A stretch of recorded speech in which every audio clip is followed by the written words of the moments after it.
The beauty of Bali needs no introduction. From its iconic, diverse landscape to its one-of-a-kind, authentic culture, Bali offers a magical experience to visitors, earning its nickname Land of the Gods.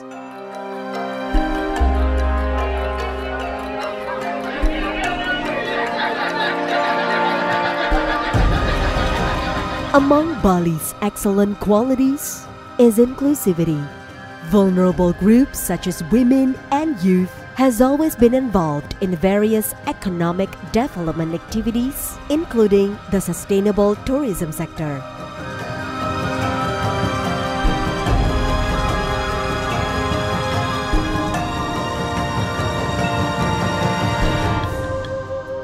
As a major tourist destination, Bali has suffered side effects of the pandemic, closing its doors for months in favor of safety. However, the government and residents alike continue efforts to flatten the curve of COVID-19 transmission. Almost all its residents have now been vaccinated, and a strict health protocol is implemented at all times. And the result shows.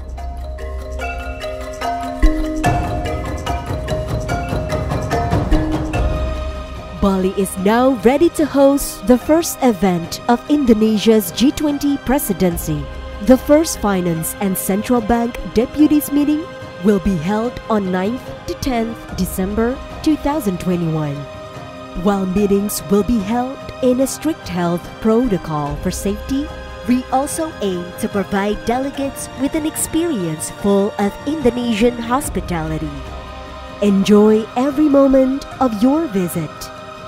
Relax, get mesmerized by the wonder of the island. Welcoming delegates of FCBD in December. See you in Bali.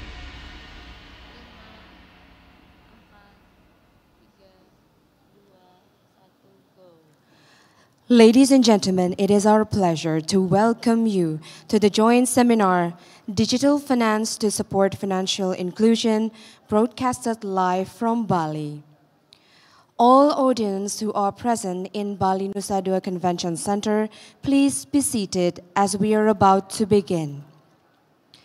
Please strictly maintain health procedures to prevent the spread of COVID-19 by wearing your mask, washing your hands regularly, and keeping a safe distance.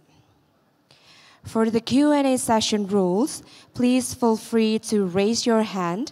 The committee will hand in the wireless microphone to you. For our virtual audience, kindly pay attention to the following rules for the event. First, use the virtual background that you can find in the chat box.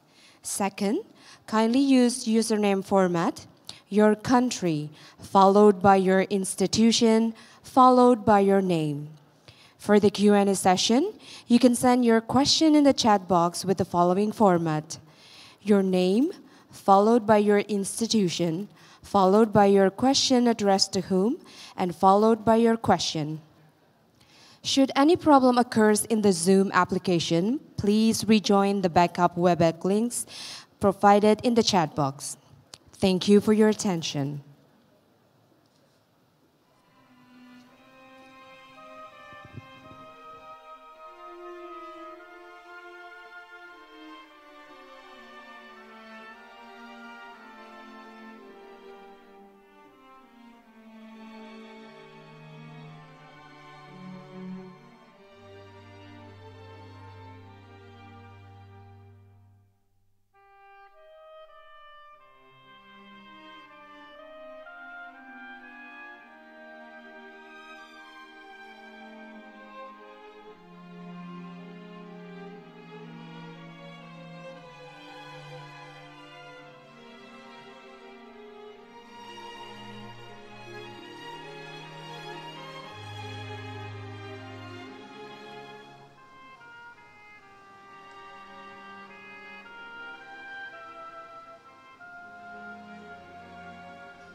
His Excellency, Governor of Bank Indonesia, Chairman of Indonesia Economists Association or ISE, Chairman of Alumni of Faculty of Economic and Business Universitas Gadjah Mada or KAFEGAMA, Bapak Peri Warjio.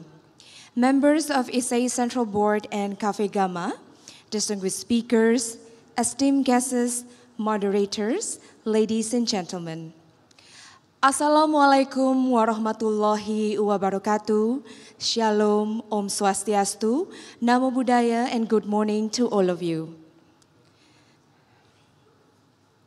Welcome to the joint seminar, Digital Finance to Support Financial Inclusion, co-hosted by ISE and KAFEGAMA, here today in the islands of God's Bali. This event is organized in hybrid format with us here at the Bali Nusa Dua Convention Center and online participants that join us via Zoom meeting. We are so pleased to have you all here, especially to all speakers that came from different countries.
Thank you.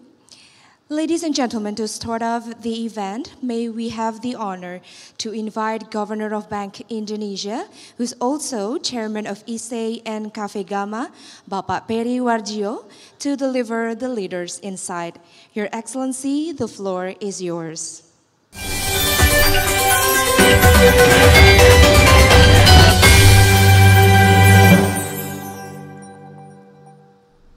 My dear Senior Deputy Governor of Bank Indonesia, Ms. Destri Damayanti, Mr. Andrew Seng, Honorable Member of Bank Indonesia Institute, Ms. Friderika Widyasari Dewi, elected Commissioner Board of Indonesia Financial Services Agency, OJK, Ms. Filianingsih Hendarta, Assistant Governor and Head of Payment System Policy Department of Bank Indonesia, Ms. Magda Bianco, Head of Consumer Protection and Financial Education Department of Bangka de Atela, as well as co-chair of Global Partnership for Financial Inclusion GPFI, Ms. Flor Anna Messi, Head of Consumer Finance, Insurance and Pension Division of the OECD, Mr. Karania Dharma Saputra, CEO of OVO and ISE Policy Formulation Co-Chair, Mr. Yoga Avandi, Head of Bank Indonesia Institute, distinguished speaker, ladies and gentlemen. Welcome to this very important international seminar on strategic issues in G20, digital finance to support financial inclusion. This important international seminar is a very strong collaborative event between Bank Indonesia, ISE, Indonesia Economic Association, and Cafe Gamma, Alumni Association of Faculty of Economics and Business, University of Gajah Mada. With both of them, I'm the chairman. We certainly do hope this collaborative work will even strengthen our relationship between regulators, economists, and academics. How can we together achieve our common vision, as well as the shared vision of Bank Indonesia, ISE, and Cafe Gamma, on how we continue promoting digital, economic, and financial inclusion, how we promote the development of SME, women, and youth to be supporting our economic recovery, as well as to increase the welfare of our people. And this event is a part of Indonesia G20 Presidency 2022 with the theme Recover Together, Recover Stronger. Our President, Mr. Joko Widodo, have a clear vision on how to advance Indonesia G20 Presidency 2022. How the G20 has collectively enhanced and strengthened the works on the global health architecture, sustainable energy transition, and digital transformation. This presidency provides a very profound opportunity to address future global concern and seek the best solution how we together, all the nation, to recover in unison. As well as going forward, we continue to promote our policy reform that support even stronger, more sustainable, balanced, and inclusive economic growth. Distinguished speakers, ladies and gentlemen, over the past years, we are seeing very profound and acceleration of digital, economic, and financial transformation. In Indonesia, for example, electronic money this year forecasted to be amounted about 360 IDR trillion, grow by 18%. E-commerce will be reaching about 526 IDR trillion, growing by more than 31%. And digital banking, all of the services of the banking through digital, will be achieving more than 51,000 IDR trillion, or growing more than 26%. And we are seeing a very fast growing digitalization everywhere in advanced as well as developing countries. The COVID pandemic, of course, one of the factors which is accelerating the digital transformation.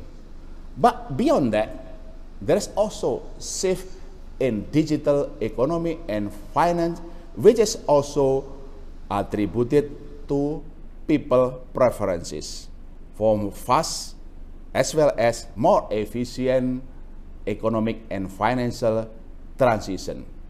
Digital economic and finance reduce the barriers of market entry for firms, lower inequality, and promote social and economic inclusion. Advances in digital technology have also provided substantial positive impacts on the increasing productive capacities of economics, increasing capital inflow, helping to improve efficiency, improving sustainable development, and supporting long-run output growth potential. But we are also seeing challenges, especially those in emerging developing countries, which is financial literacy and consumer protection. World Bank study shows that over 1.7 billion people worldwide still have difficulties in accessing basic financial services due to limited financial literacy, insufficient infrastructure, asymmetric information, lack of a legal document to meet financing prerequisite, as well as cyber risk. It is, therefore, this seminar is all about how we together provide solution and establish a framework to support economic and financial inclusion in this digital area. Distinguished speakers, ladies and gentlemen, as a central bank, under my governorship, Bank Indonesia continue to digitalize our payment system to support and to strengthen the national digital economy and finance, as well as also to support our economy recovery, to recover together stronger, and beyond that, to further increase the economic and financial inclusion. In this respect, in May 2019, 10 months before pandemic, Bank Indonesia already issue our clear vision of digital payment system transformation, or we call it Indonesia Payment System Blueprint 2025, which is aimed at acceleration of our digital payment system transformation for supporting our economic recovery, building the integration of economic and financial digitalization, and beyond that, to support our economic and financial inclusion.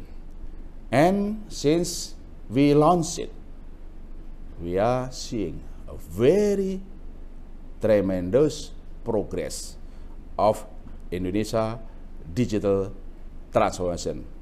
In this aspect, let me just cite 3 key progress on how Bank Indonesia support national transformation of digital and economic finance through digital payment system.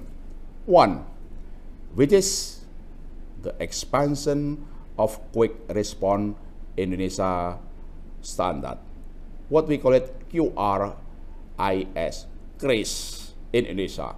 And Bank Indonesia with the industry continue expanding the uses, the acceptance of this CRIS QR Indonesian standard to digitalize our payment, to support our economic recovery, and as well as also to digitalize our MSMEs.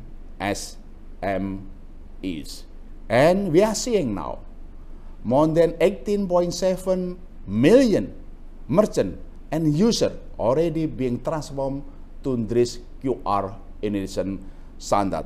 This year we are aiming at 30 million, and over the next 3 years, all of the MSME in Indonesia, about 65 million, we are aiming to be incorporated in our digital transformation. Number 2, Bank Indonesia also continues the development of fast payment. We call it Bank Indonesia Fast Payment, BI Fast. How to facilitate the retail payment infrastructure for real-time, safe, efficient, and always available around the clock, 24/7. Cost efficiency through very efficient and affordable prices of maximum of IDR 2,500 per transaction. This is for our people and country. The presence of Bank Indonesia Fast Payment already and will continue accelerate the digitization of the national financial economy, integrate a payment system, industry ecosystem end-to-end from digital banking, fintech, e-commerce, and consumer. Encourage financial and economic inclusion, as well as supporting our national economic recovery. 3, digital transformation in the banking services. Most of our ledger larger banks already transform their services into digital platform and interlink between digital banking services with the fintech. All of them are to further support the development of digital payment system and supporting digital economic and financial transformation. And we also introducing one language for all of the payment system services. We call it National Standard of Open API Payment. Indonesia Standard Nasional Open API Payment, or SNAP. This will be fast-growing interconnectivity, interchangeable, and interoperability of all payment services, whether through the banking, through the fintech, as well as through e-commerce. Distinguished speaker, ladies and gentlemen, there is so much opportunity of digital transformation to support economic and financial inclusion. Innovative application of new technology transforming financial services to be more inclusive, bringing many opportunities of financial services to provide the best services for consumer. And beyond that, this is where the emerging market and developing countries will take benefit from digital transformation, which is for economic and financial inclusion, for enhancing our micro and SME, for enhancing the contribution of the economic and employment of our people, of the women, of the youth, and every part of our society. We have to go beyond the standard. We need to be innovative to provide more services, cheap services, and as well as reaching out of our people. But of course, there are some challenges. One of the challenges, of course, of the risk. Mitigating risk is important, but beyond those risks, innovation need also to be supported by human resource development. Customer protection is also another challenge, and above all, about digital financial literacy. This is what this seminar is all about. Let's get together. The policymaker, the regulator, the practitioners, the academics, and the people, the society, the business. Let's get together to supporting recover together, recover stronger. And in this seminar, we do hope to be able to elaborate of this theme, the digital finance to support financial inclusion, focusing on widening financial access through optimization of advanced digital financial services. The overall seminar session will deliver regulator, industry, and prominent speaker perspective in order to gain strategic insight and input. And I do believe this prominent speaker will deliver just that. To conclude, on behalf of Bank Indonesia, ISE, and Kafi Kamal, I would like to convey my sincere appreciation to all of the distinguished speaker participation on this strategic seminar, and of course to provide and sharing our expertise and valuable insight. Let's get together to recover together, recover stronger, and let's together to begin this very important seminar, international seminar on strategic issues in G20 digital finance to support financial inclusion. May Allah, God Almighty, always provide guidance as well as blessing to all of us. I thank you.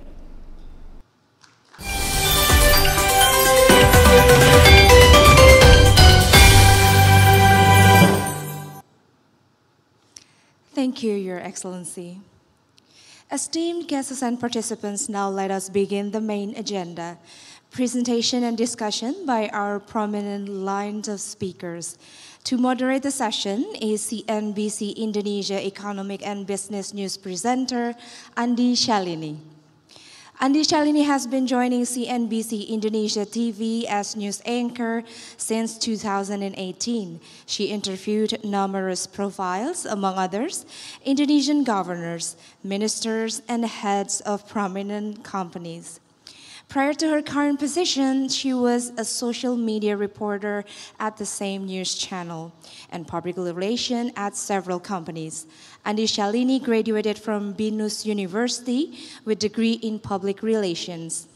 We invite participants to raise your hands and online participants to submit your question to the chat box during Q&A session later. Ladies and gentlemen, now let us welcome our moderator, Andi Shalini.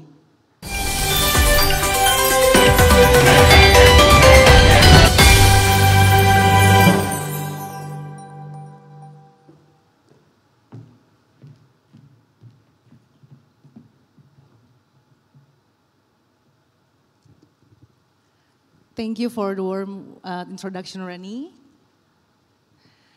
Assalamualaikum warahmatullahi wabarakatuh. Good morning, ladies and gentlemen, our honorable guests and distinguished speakers.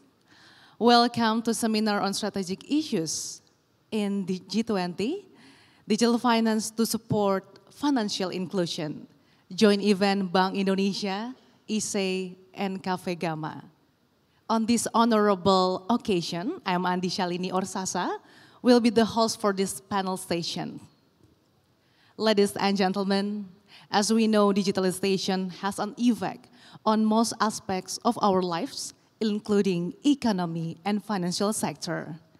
And then the COVID-19 pandemic has accelerated digital transformation and innovation that encourage new business models and digital-based financial services. Thus, policymakers, industries, and society need to adjust its capacity in fast progress of the advancement of digital finance to stay relevant. Well, however, in the wake of rapid digitalization, there are still risks and also challenges that remain to be considered in the way along the innovations that remain to be considered, and financial inclusion should be taken into account. So to gain the strategic insight, the discussion in this session will be focused on how the innovation of digitalization provide opportunities to deepen inclusion, including broaden access for MSMs and also women and youth. Well, before we commence the discussion, let me introduce very briefly our main speakers in this session. Our first speaker is Mr. Andrew Sheng, who is joining us at the venue. Andrew Sheng is a former central banker and financial regulator in Asia and a commentator on global finance. He is Pro-Chancellor of Bristol University and Distinguished Fellow, Asia Global Institute, University of Hong Kong, as well as Chairman, Georgetown Institute of Open and Advanced Studies, Wawasan Open, University, Malaysia. Our second speaker is Mrs. Filianingsih Hendarta, who is joining us also at the venue. Mrs. Filianingsih Hendarta is the Assistant Governor in Payment System Policy Department in Bank Indonesia. Previously, she served as the Assistant Governor in Macroprudential Policy Department. Currently, she is leading the digital transformation program in the payment system area in Indonesia, known as the Indonesian Payment System Blueprint 2025. Mrs. Filianingsi holds Master of Business Administration from Graduate School of Management, Boston University, USA. Next, our third speaker would be Mrs. Magda Bianco, who is joining us virtually. Mrs. Magda Bianco is head of the Bank of Italy Consumer Protection and Financial Education Department, Bank of Italy, and also co-chair Global Partnership for Financial Inclusion. She is responsible for banking conduct supervision, compliance management, the banking ombudsman, financial education programs. She holds a PhD in economics from the LSE. She is a member of the Financial Consumer Protection Network, the OECD International Network for Financial Education, the Italian Committee for Financial Education. So without further ado, please welcome to all our distinguished speakers.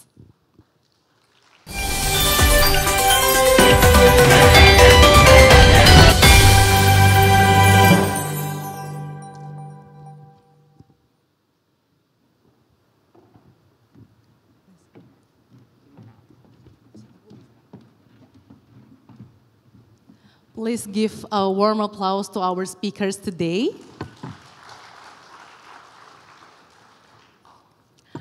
Well, good morning, Mr. Andrew. Good morning, Mrs. Philly, and also good morning, Mrs. Magda from Bali's time zone. We hope you're hearing us clearly. And it's an honor for us that all of you are joining us today in this very wonderful session. And we also invite all the participants to ask Q&A station later after our distinguished speakers deliver their presentation. For speakers, you will have 15 minutes to deliver your presentation, so please pay attention of the time. So I'll begin with Mr. Andrew first. As we know, digital technology advancement have also had substantial positive impacts on the productive capacities of economics. So in your view, what are the most significant impact of the advancement in technology development to the future of banking and finance? Mr. Andrew, the floor is yours. Thank you very much indeed. Pak Governor Perry, everyone else, distinguished guests, ladies and gentlemen, it's a real honor for me to join this very important seminar on and I've been asked to talk about the future of digital finance. Now, digital finance for financial inclusivity is actually digital finance for all. Just remember this, it is for all. The issue that I was being asked to talk about is on the G20 GPFI high-level principles for digital inclusion. Next slide, please. It is talking about how to use technology to deliver financial inclusion. What are the key 6 questions that I've been asked to talk about? First of all, what are the most significant technical advances for the future of banking and finance? Second one, the next big thing in emerging markets banking and finance, what are they? Third, what is the impact of digitization for the whole industry and foreign ownership? Third, what are the key challenges for implementation of sustainable inclusive finance? Fifth, what are the costs, what are the benefits, what are the caveats of tech adoption for MSMEs, micro, small, medium enterprises? And finally, what collaborative efforts are needed? Now, let me first say the advances on fintech, right? There is nothing to be afraid about the future. The future is coming. The future is now. It cannot be stopped. Digital finance is coming. It's already here, okay? It's led by people like Philly, Bank Indonesia, delivering fast, cheaper, understandable finance. Okay? And the key question, my title is called DeFi versus CeFi, decentralized finance versus centralized finance. Mainstream finance is centralized finance. We deal as a customer, millions of customers with our bank. Our bank deal with the central bank. The central bank, using US dollars, deal with the Fed. So it's quite a hierarchical system. But what are the technologies that are coming? Quantum finance, artificial intelligence, big data, blockchain, regtech, suptech, all these are big words, very scary. There is nothing to be afraid of. There is nothing to be afraid of except complacency. We, all of us, can understand quantum. Because I'm an accountant. What is quantum? Every asset, there's a liability. Where is the liability? It is spooky action at a distance. Everything is entangled. So it's not difficult for us to understand the difference between what is happening. Artificial intelligence is about the use of fast computing to use mass data to recognize patterns and then predict what people will do. It's about algorithms, but that algorithm could be wrong. So don't assume that the computer is everything. It's not. The computer, artificial, it is still human because human people make it. So all these blockchain you all know about. But next slide, please. The issue is that decentralized finance is now an inclusive way. Everybody, a lot of people now have mobile phones. Every day you do not read anymore. You read everything on your mobile phone. So you pay everything by mobile phone. You talk to your mother, your father, your children on mobile phone. So finance must be through the mobile technology, fast, right? So centralized finance is hierarchical, right? Step by step, linear. DeFi is distributed ledger system, blockchain to blockchain to blockchain to you. Okay? So second question, what is the impact of digitization on the industry structure and foreign ownership? The answer is very simple. We used to talk about e-commerce. Nowadays, everything. Everything is digital, right? The person I'm talking to you, those of you who are on Facebook looking at me, you're not looking at Andrew Sheng, you're looking at a digitized version of Andrew Sheng, right? And if there's interference, you can't see it. So the real issue, it is not just DeFi versus CeFi through digitization, it is hybrid. Everything is going to be online and offline, same time, right? So the big issue about digitization is that digitization can be corrupted, right? So we need to understand how to deal with this issue.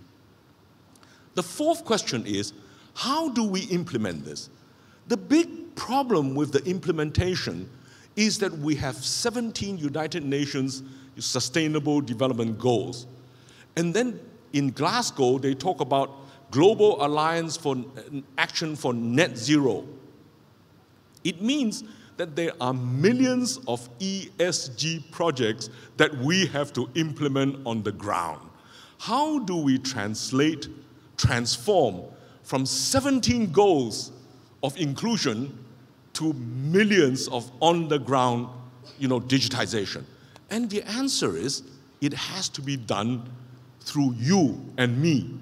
Cooperation, build back better together, build it stronger. That's the message that you are hearing at G20, right?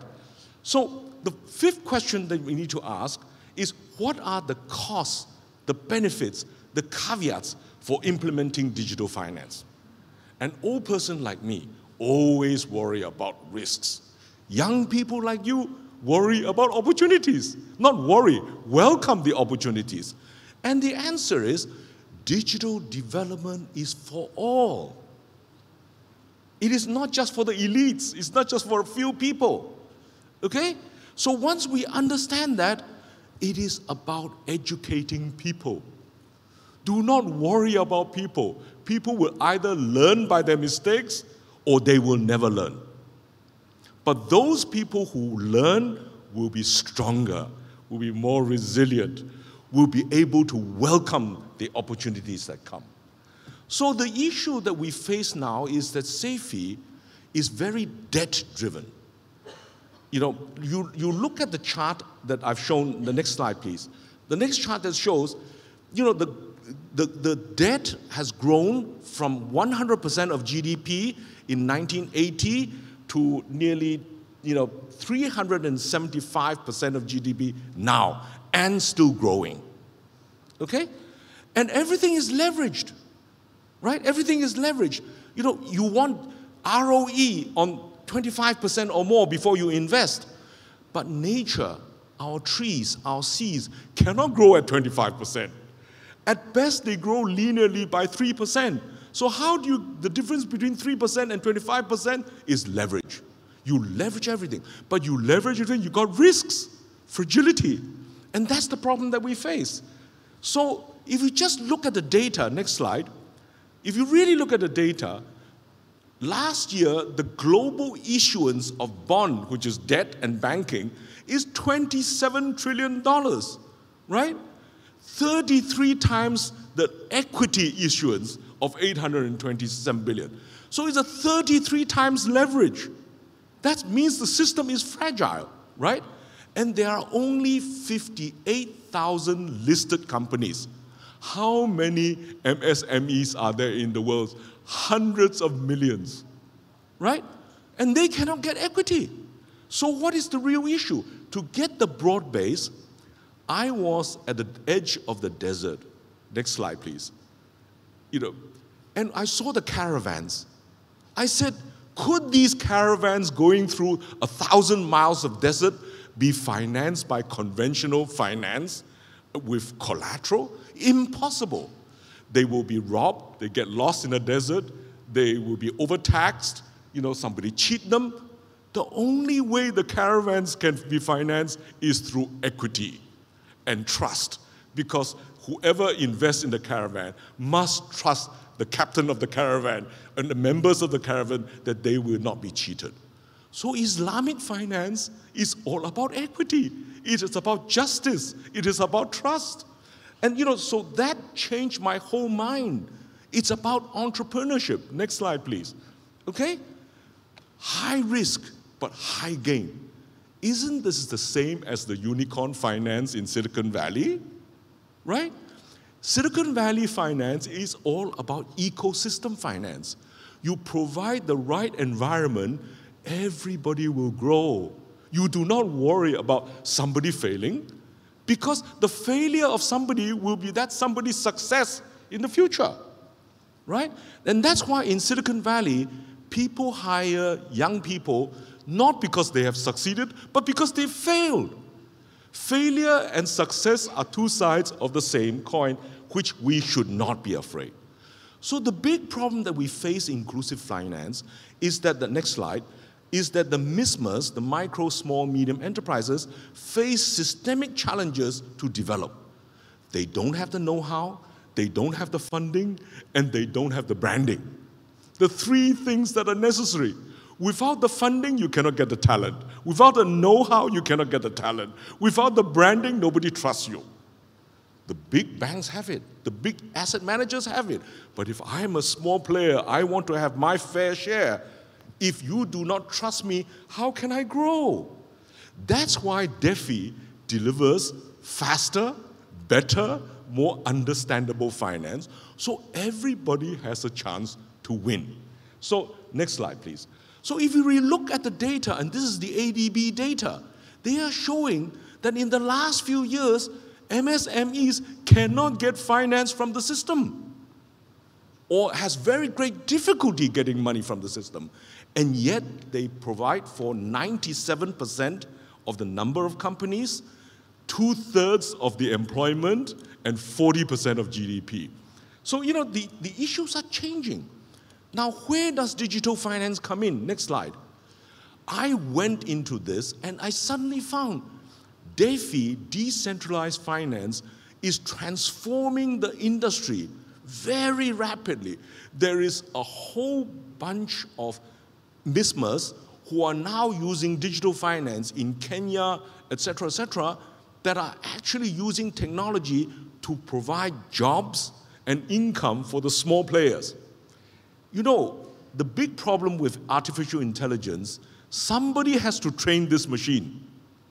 But if you in the villages can train this, and I can pay you instantly through the mobile phone, anybody in the kampong, in the village, can get income. But at the moment, if you are in the village growing trees, you cannot buy carbon or sell carbon credits. The reason is the carbon credit market does not work, right? So if you, next slide please. So if you really look at this, there are 2 billion people who cannot access banking finance, right? And the key problem of the key question is, how do we now match the supply and demand between the millions of MSMEs who want the know-how, who want the finance, who want the branding, with the supply of the know-how, the supply of the funding, and the supply of the trust. That is what we now need to do. And we can now do this with technology. That's an issue that we need this. So the last question that I want to answer is the systemic change that requires collaborative efforts. The problem with SAFE is that things are working in silos. Different departments, different agencies, different ministries, different countries. How do you get them to work together? If they cannot work together, they are adding transactions costs to the rakyat, to the small people. So if we work together, the transactions cost can be reduced. That is decentralized finance, right? So climate warming, financial globalization, global supply chains, technology is now a systemic problem. It cannot be transformed unless we all work together. Exactly as Governor Perry said, recover together, grow stronger together. So my key message is this: we can make the change through smart villages. We now need to deliver the technology to the villages where in the world today, still 70% of the world today still in the kampong, in the villages. The city can get technology, can get Wi-Fi, but the village cannot. If we do not deliver this to the village, they cannot get Wi-Fi. They cannot get online learning. They cannot get the knowledge. They cannot get the funding. Then they cannot get the branding. So the real issue now is to deliver this, and I think we can do it. So my conclusion is, digital finance is not magic. It is 99% perspiration. If we all work together, we will build back better, we will build back stronger. Thank you very much indeed. Thank you, Mr. Andrew, for your remarks. Please give him a warm applause. So nothing has to be fear of the future challenge. Indeed, digitalization, including DeFi and also CHAVI, could be optimized to expand in inclusion access for underserved group, women, youth, and also MSMEs. Thank you. I'll move to our second speaker, Mrs. Philly. As Mr. Andrew mentioned about the optimization of the digitalization to expand access for youth and also women. In your point of view, in regards of advancement of technology, how's Bank Indonesia framework to improve literacy and also to strengthen financial inclusion, particularly for women and youth? Your time will be also 15 minutes, Mrs. Philly. The floor is yours. Okay, thank you, Sasha. Ladies and gentlemen, good morning. Particularly for Professor Andrew Sheng, one of my mentor, and also distinguished guest and speaker here. Assalamualaikum warahmatullahi wabarakatuh. Swastiastu, Namo Buddhaya, salam kebajikan. This is a very good, I really agree with Professor Andrew. Digitalization is for everybody, every sector. Some people said that digitalization is for the higher upper class, but this is not happen in Indonesia. In Indonesia, digitalization is start from the subsistence, start from the lower income class. We know here we have a Pak Iskandar here who has KUR and also have a Kartu Prakerja and also the social subsidy. This is start from the lower income class from the subsistence public or subsistence people. So this is a very good forum here. Thank you for the ISE, for the BI Institute, and also for Cafe Gamma. This is not only the forum we share, but we also can learn each other, not only from the authority, but also from the academician and also from industry. So if we are talking about digitalization, as Professor Andrew Sheng has already mentioned, maybe we can start.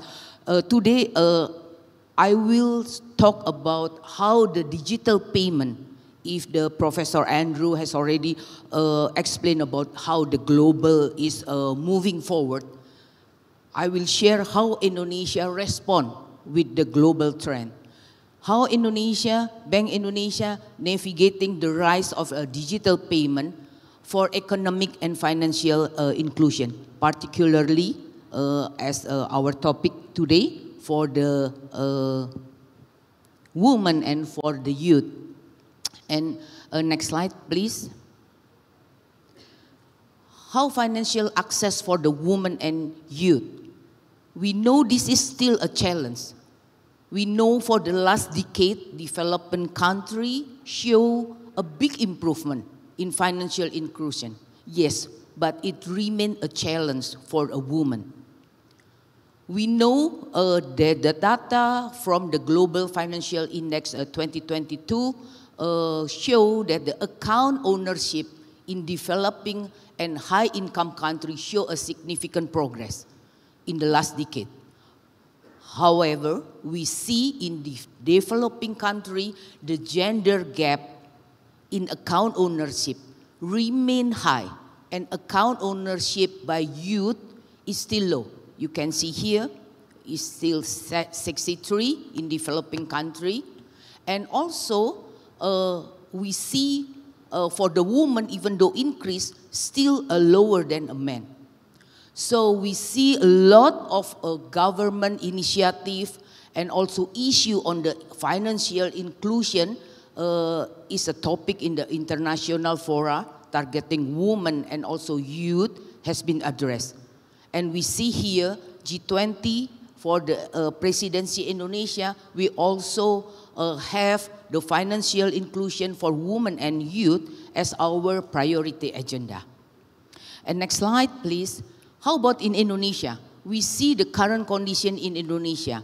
In Indonesia, women and youth inclusion financial sector is still low. Digital innovation are potentially tools to elevate women and youth participants in the financial sector. If you see here, the low participation rate of women in the formal workforce is only 36.2%. It's lower than men. 43.39%. And also the income contribution of the woman income is also relatively insignificant. You can see here it's only 37% compared to men, 62 or almost 63%. And also account ownership by women, even though we can see here slightly better than men, but the use of the financial product and services by women is still lower than men, even though only slightly. But we have to be optimistic, right? If you see here, we have the demographic bonus, and we also have the domination of youth with the digital savvy character. You can see here the mobile population here is very large. The internet user and also the active social media uses. But the most important, you can see the demographic bonus here. For me, like a baby boomer, is only 11.56%. But you see the future of Indonesia is rely on the other part, the Gen X, Millennial, Gen Z, and also the post-Gen Z. We can see here, they almost like a 90%. And they are we can call them the digital native. They like a spawn, they absorb all digital very fast. And next slide, we can see here, digital transformation is a must. This is as a catalyst of the financial inclusion.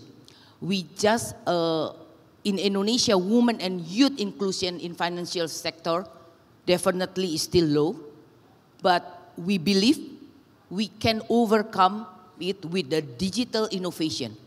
We still have a lot of underserved category, underserved public here.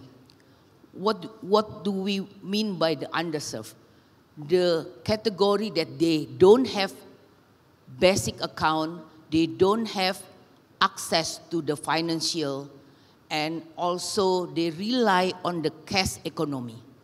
How can we move them to the served category? Digitalization is the key. Digitalization, particularly in the payment system, is the entry point for them to know the digitalization.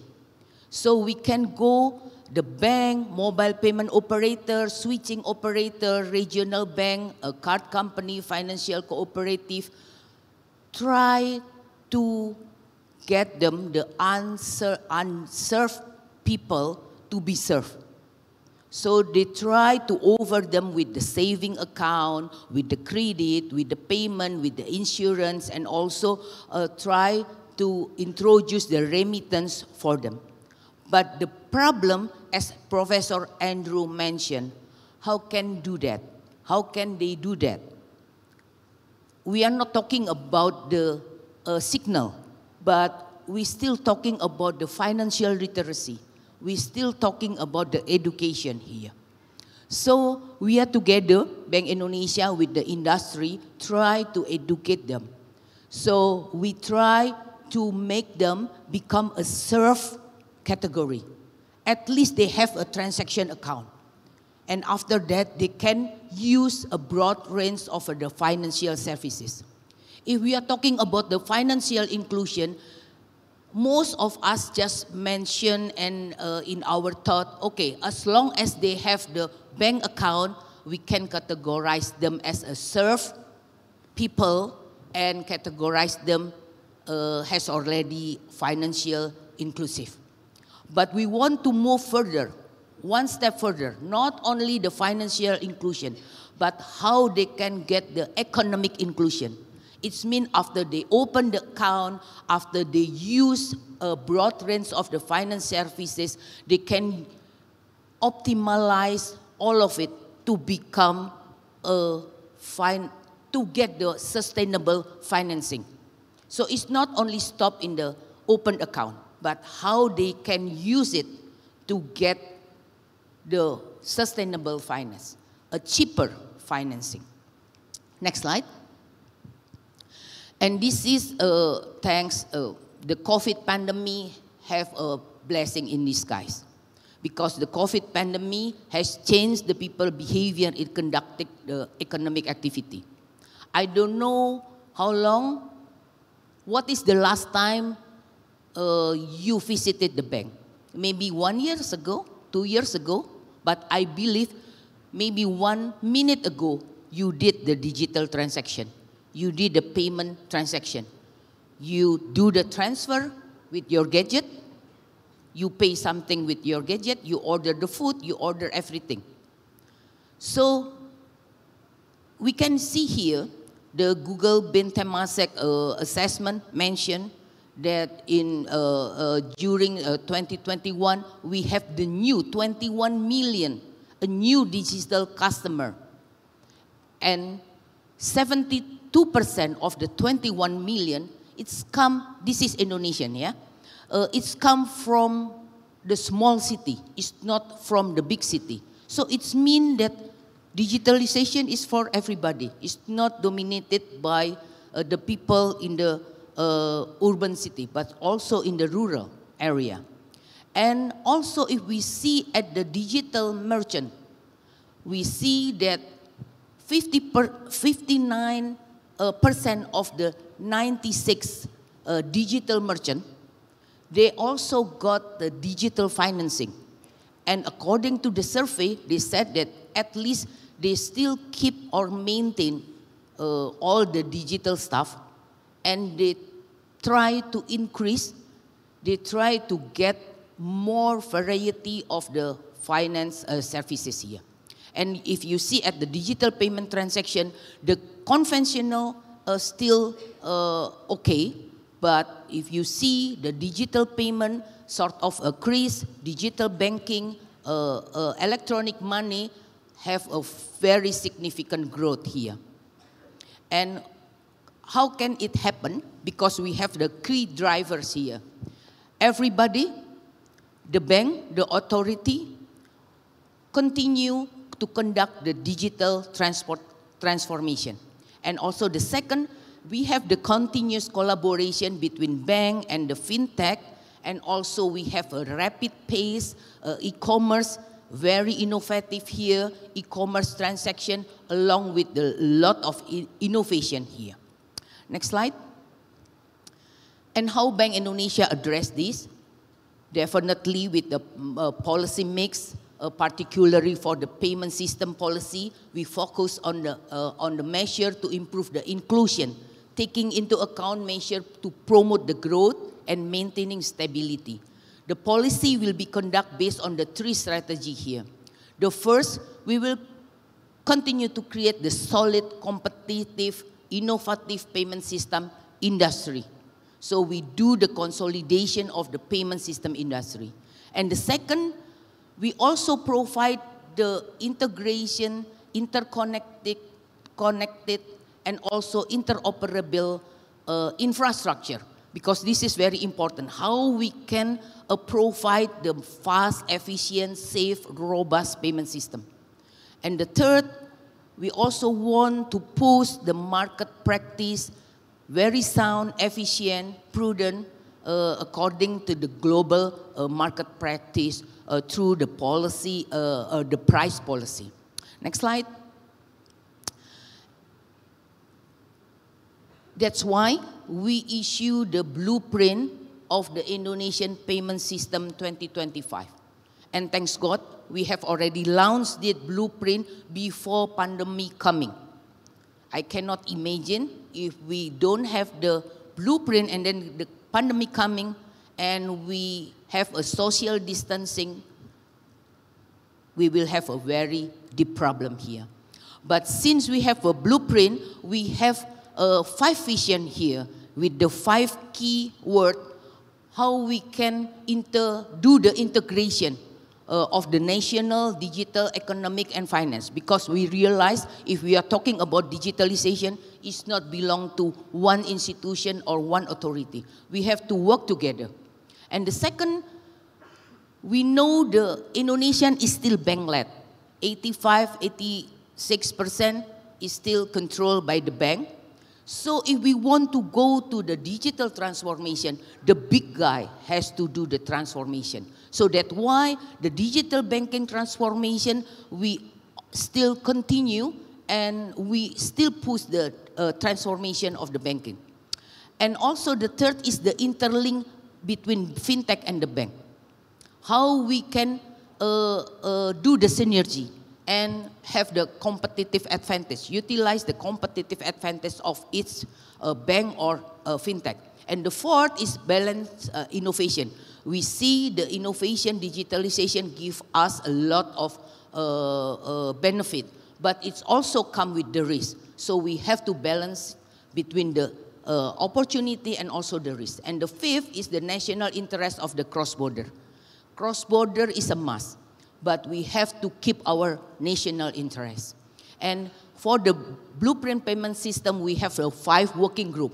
We have the open API, we have a retail payment, we have the wholesale payment, we have the data, digital ID, and also the regulatory reform.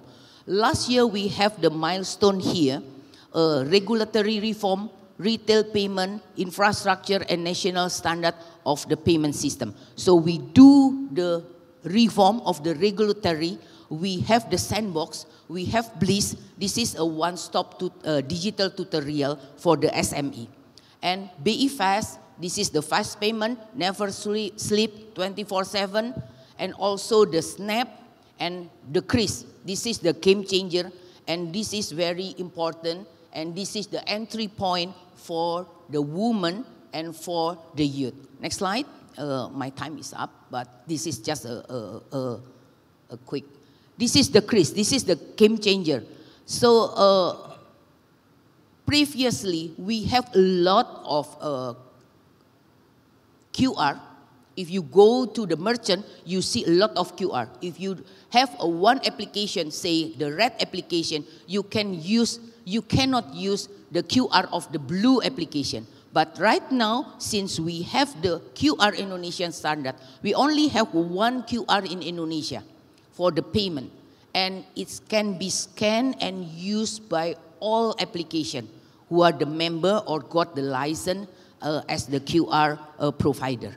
And this one is the game changer because everybody can use it. It's very cheap. This is the entry point for women and for youth to know digitalization. Next slide. And the CRIS is the entry point, as I mentioned, to digital economic and finance ecosystem. So the MSME can open the account, whether they are bank account or a non-bank account, so they can shifting from cash to non-cash, and also they can facilitating various source of fund, instrument, and also can do the online and offline. And of course, this is the wider digitalization.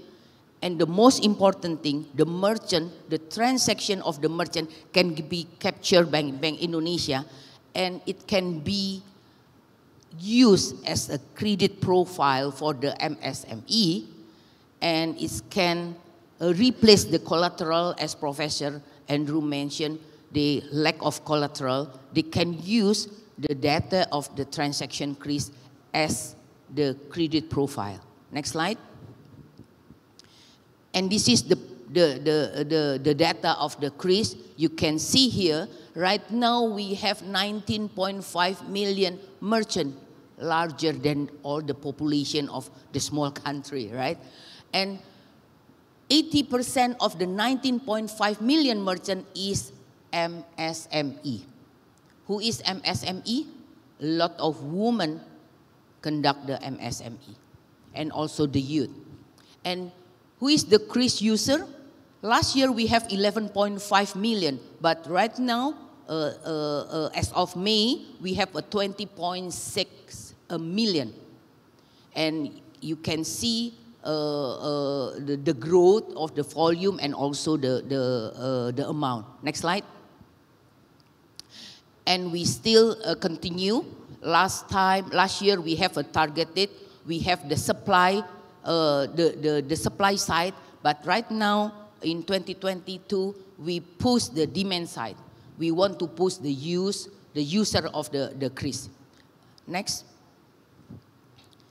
And this is the CRIS Promote Digital, as I mentioned, is a game changer, can be used as a digital payment channel, and also the entry point for digital financial services, improve transaction recording, and also it's helped the merchant for the value chains. Next. And this is the project of Bank Indonesia.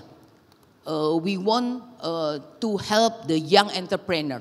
We have, through our regional office, we have a program how to push the MSME, starting from the subsistence, and then they just go to the global. Next slide. This is 3 key ways. We have 3 important steps to overcome the challenge constraining women and youth and SME in terms of inclusion. We have to do the economic empowerment. We have to give them a chance. And the second, innovation that serves the disadvantaged need. We have to know the customer need, and we try to serve them. And the third is synergistic public policy. All of us has hand in hand together, the policymaker, the industry, and also the customer, the merchant, and the woman and the youth. Mungkin I have to stop here. Thank you. Thank you, Ms. Philly. What a wonderful insight presentation. Well, thank you also for sharing House Bank Indonesia initiative in responding to digital finance and to improve inclusion, including through Indonesia Payment System Blueprint 2025, including QR's expansion as a game changer and also entry point to improve financial inclusion for women, youth, and MSMEs. Thank you. So I'll move to our third speakers who are joining us virtually. Mrs. Magda Bianco. Well, as mentioned before, financial inclusion is one of the global concerns. So in your view, would you like to share to us how's Italy national strategy and also country's experience on how to improve digital financial inclusion and literacy, especially to vulnerable targets? The screen is yours, and your presentation will be operated from the venue. Thank you. Thank you very much. Thank you, Andy. And thank you to Bank Indonesia and to all the organizers for having me today. It's really an honor. And I'm really, really sorry not to be there. I really feel honored to be in a panel with such distinguished guests. But as co-chair of the Global Partnership for Financial Inclusion, let me also thank Bank Indonesia and the Ministry of Finance for the exceptional support they are giving to our work. So if the slide can be projected, thank you very much. Well, we can go to the next one. I will try to answer some of the questions that Andy just posed. And if I had to summarize the main conclusions of my reasoning, my presentations are the following. Innovation, we heard from the previous presentation, can provide huge benefits. But to foster inclusion, we really need to govern innovation. We really need to drive it in some ways. The second main message is that disaggregated data, a lot of information is really essential. It's essential to evaluate gaps, weaknesses in inclusion to be addressed. But also, in a sense, to evaluate our policies, the policies that we put in place to ensure inclusion. And my third takeaway, my third message, is that best practices from different countries, from different experiences, are really important now to implement high-level policies. And here I will share some experience from other countries, but mainly from the Italian experience. Next slide, please. Well, we have heard a lot, actually, about innovation in finance, how innovation, in a sense, digitalization cannot be stopped, how many benefits it can bring. There are already on the market different new products in terms of payments, in terms of forms of credit, new forms of investment, even insurance. There are new processes due to the availability of data and of the technology that allows to process them. Artificial intelligence, machine learning, for example, in the area of credit, the possibility of new forms, more effective credit scoring, for example, that facilitates access to finance for some stakeholders that were previously excluded. Innovation allows to have lower costs, easiness of access, greater speed in all areas. Payments, certainly, we've heard a lot this morning, but also credit, also insurance. As a whole, we are experiencing increased quality and easiness of access. Next slide. Actually, we do see, and they were mentioned just before, we do see from the data of the latest edition of the Findex data collection that account ownership and the use of digital financial means has increased over the last 10 years. This latest edition, the 2022 edition of Findex, shows substantial improvement in access, at least as measured in terms of account ownership.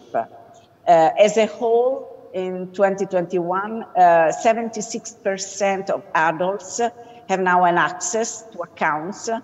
It was 51 in 2011, so it's really a great improvement. In developing countries, it's 71% of adults. And the difference from previous editions of Findex is that this improvement is widespread across countries, whereas in the past it was mainly concentrated in some of them. Well, in this picture, you probably don't see it well, but it's pretty obvious that the improvement is great, that it has allowed to a number of people, of a number of adults, really to access accounts and through these other financial instruments. Next slide. Actually, COVID-19 catalyzed growth in the use of digital payments, and we just heard this. And this, in turn, has been the catalyst for using other financial services. Here we see some data from the IMF Financial Access Survey showing how the use of mobile money has increased a lot over the last 10, 12 years. Mobile money, especially in developing countries.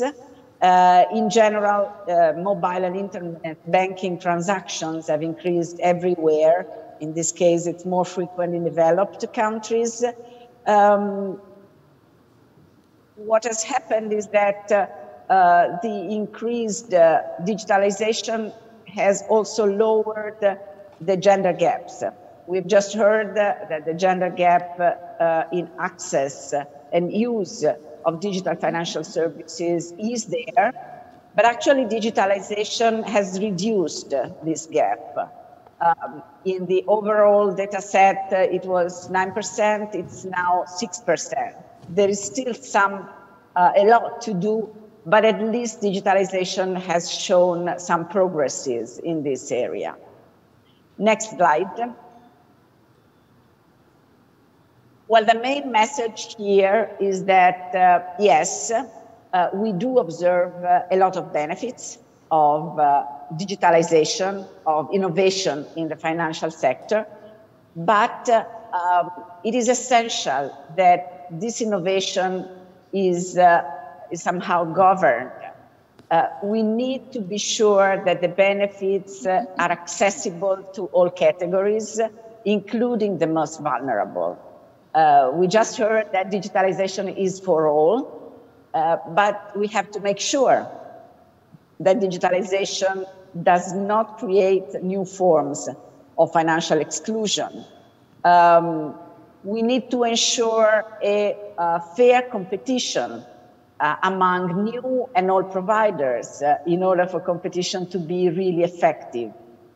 We really need to monitor the quality of services that are being provided to reduce the risks of digitalized services. For example, risks of fraud, of scams, but also risks of somehow a not correct use of these services. We need to monitor costs so that the benefits of digitalization are actually shared by consumers. We need to be careful of some other risks, for example, of what we call behavioral risks. We know that digitalization favors easiness, speed of use, but this might induce consumers to access services, financial services, without sufficient awareness about what they are doing. They might choose somehow too fast without exactly knowing what they are doing, the risks that they are taking. How to do this? Well, we need good consumer protection. We need to increase financial literacy. But I think in general, we need to accompany innovation, requiring at the same time that protection and inclusion are ensured. One way to do it, one policy instrument that we can use, and it's something we are using, for example, in Italy, is to have inclusion and protection objectives within, for example, innovation hubs or regulatory sandboxes, which are policy instruments typically used to accompany, to favor innovation. Well, we have to favor innovation, but ensuring at the same time that it ensures inclusion, it ensures protection. Next slide. My second point is that innovation itself can help us in making available disaggregated data. And disaggregated data are really essential.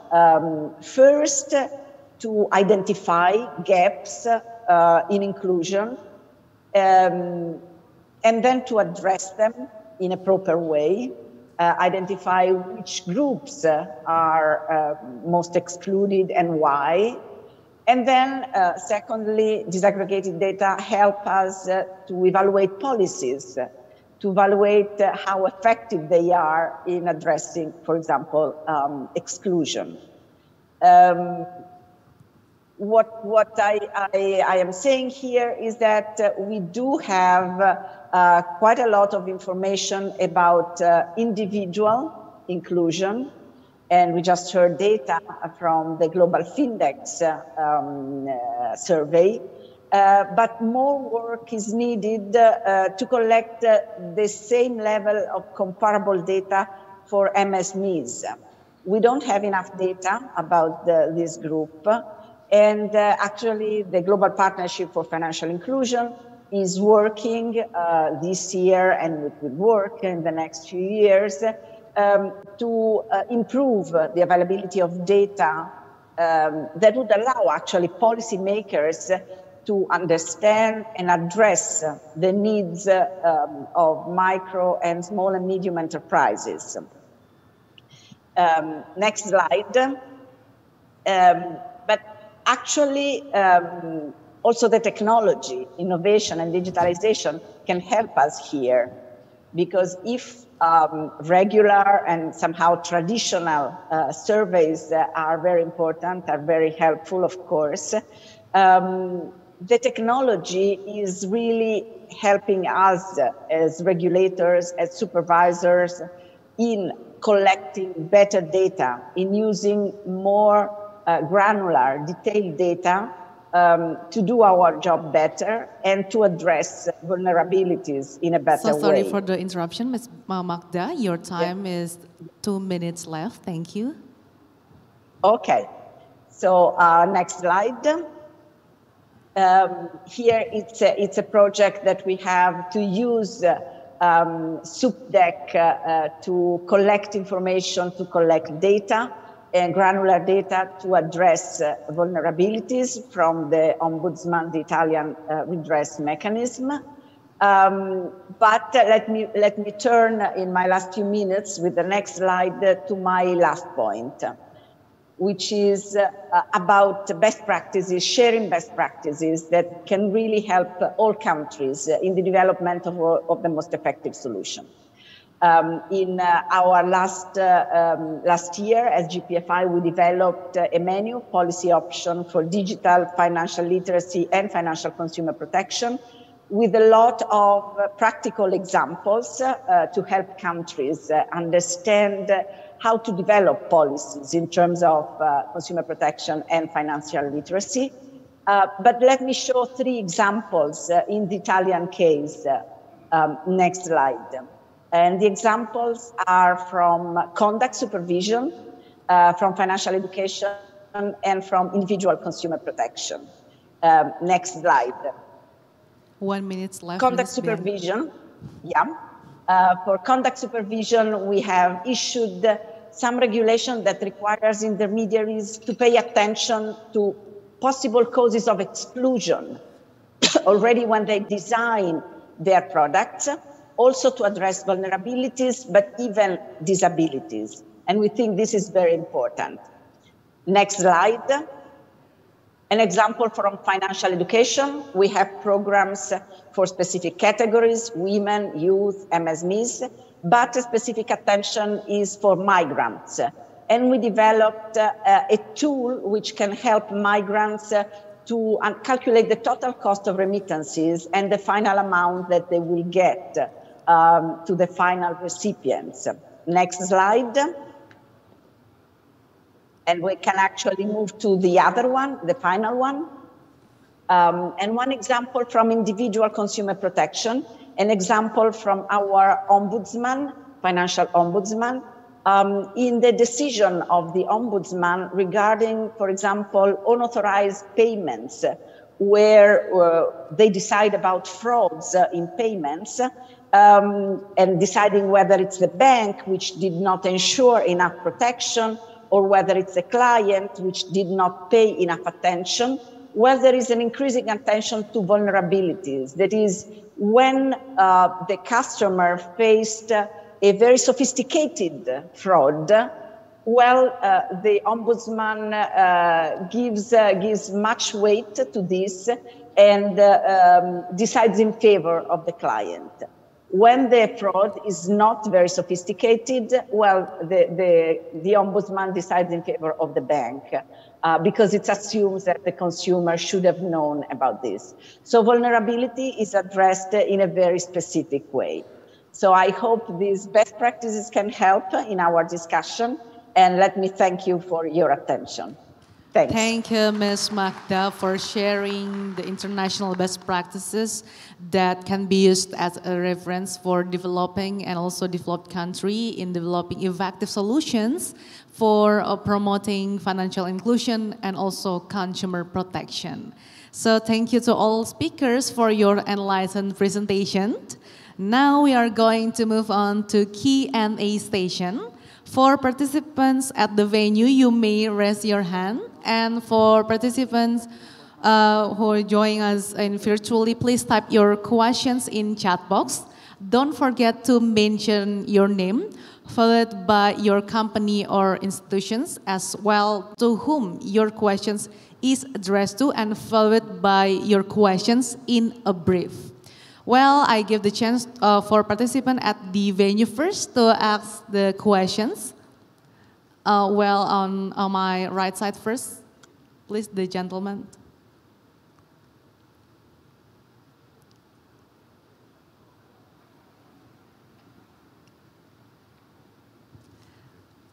Please mention your questions to whom and in a brief. Thank you. My name is Abdul Mungit from Surabaya. My question is directed to Ibu Fili. We witnessed that the innovation in the payment system is very tremendous, and it is please your mic closer to your. Thank you. And it is keep a benefit for the people in terms of this is cheaper, safer, and then more reliable. However, there is a silent complaint outside that the industry, especially in the banking industry, they say that in the next 5 years, they will lose their income around 30 trillion rupiah because of the shipment from the banking payment system organized by the industry, and now they move to the BI fast. So my question is very simple: how Bank Indonesia explain this complaint about the introduction of the BI pass? Thank you very much. Thank you for questions. Ms. Philip, please answer. Thank you. We are talking about the fast payment. So we have to move. If you compare the fast payment, why Bank Indonesia build the fast payment, the infrastructure? Fast payment is the infrastructure. This is the clearing settlement, the back-end infrastructure for the retail payment system. And this is the global trend. If you see like 10 years ago, the central bank didn't care about retail payment. We only do we focus on the wholesale payment. But right now, during, as mentioned by Professor Andrew, we have to follow the customer need. The customer need the faster, cheaper, and more transparent, and also more accessible. In Indonesia, we have the tagline of digital payment. We call it cemumuah. It means cepat, murah, mudah, aman, dan handal. The private maybe can give you the cemumu, cepat, murah, mudah. But the aman and handal, the authority can give it. So we can see there is a customer need about the faster, cheaper. They said if they send the message, they send the picture, they can do it very fast. But how come if they send the money, they need several days, several hours to do that? So the central bank need to respond on this demand. So that's why this is the global trend. Most of the central bank doing the fast payment. I don't know whether my colleague have the slide of the fast payment. And also the BI, as mentioned, the central bank has to do the reposition. Cannot do the mandate or just do in the comfort zone, do as usual. But we have to change. We have to respond to the public. And if you mention why Bank Indonesia build the infrastructure, why Bank Indonesia is like, we can call why Bank Indonesia being an operator. Don't forget, we are the operator. We do the operator for the large payment through the RTGS. We do the operator for the retail through the SKNBI. And the BI Fast is the modernization. This is the modernization of the old SKNBI. And we provide cheaper. If you do the SKNBI previously, right now is 2,900. But for the BI Fast, which is 24/7, you can receive your money within 25 seconds. You only pay 2,500 maximum. But some bank maybe over their customer lower than 2,500. But the bank only pay to BI only 19 rupiah, 19 rupiah. So this is, we want to give the benefit to the public. You can compare if you do the online transfer previously, you have to pay 6,500. But now you only pay 2,500. You can save 4,000. And regarding the bank, most of the bank, I talked to the bank, yes, yesterday we have, during this week, we have the Festival of Economic Financial Digital. And they said, no, it's not decrease their fee-based income because the volume of the transaction is increased. So I can give you the simple example. Before the BIFAS, the transaction is only 100 transaction, and you got 6,500. But right now, with the BIFAS, your transaction, the bank transaction, increased up to 5,000. Most of the big bank, we can say the big bank, the transaction increased almost 1 million a day. But yes, if you are talking about the small bank, we have the small bank which only have a 10 transaction each day. So you can compare, you can see the difference here. And this is for domestic, but for abroad, we have to remember, as Professor mentioned, we will have the CBDC, we will have the cross-border payment, and to do that, you have to have the infrastructure that can be connected each other. And what is the infrastructure? The fast payment. So this is our capital, so we can do the cross-border payment within the region. And on last Thursday, so 5 regions in Asia, in Asian, Bank Indonesia, Monetary Authority of Singapore, Bank of Thailand, Bank Negara Malaysia, and Bank Philippines, we are committed to have the Asian interconnectivity in the payment system. So later on, it can be expanded to the other Asian, or even the Asian Plus, Professor, yeah? Asian Plus 3 or Asian Plus 5, you name it then. Maybe that's my answer. Hopefully it's answer your question. Thank you. Thank you, Mrs. Philly. Next participants from on the left of the stage, please, for the ladies.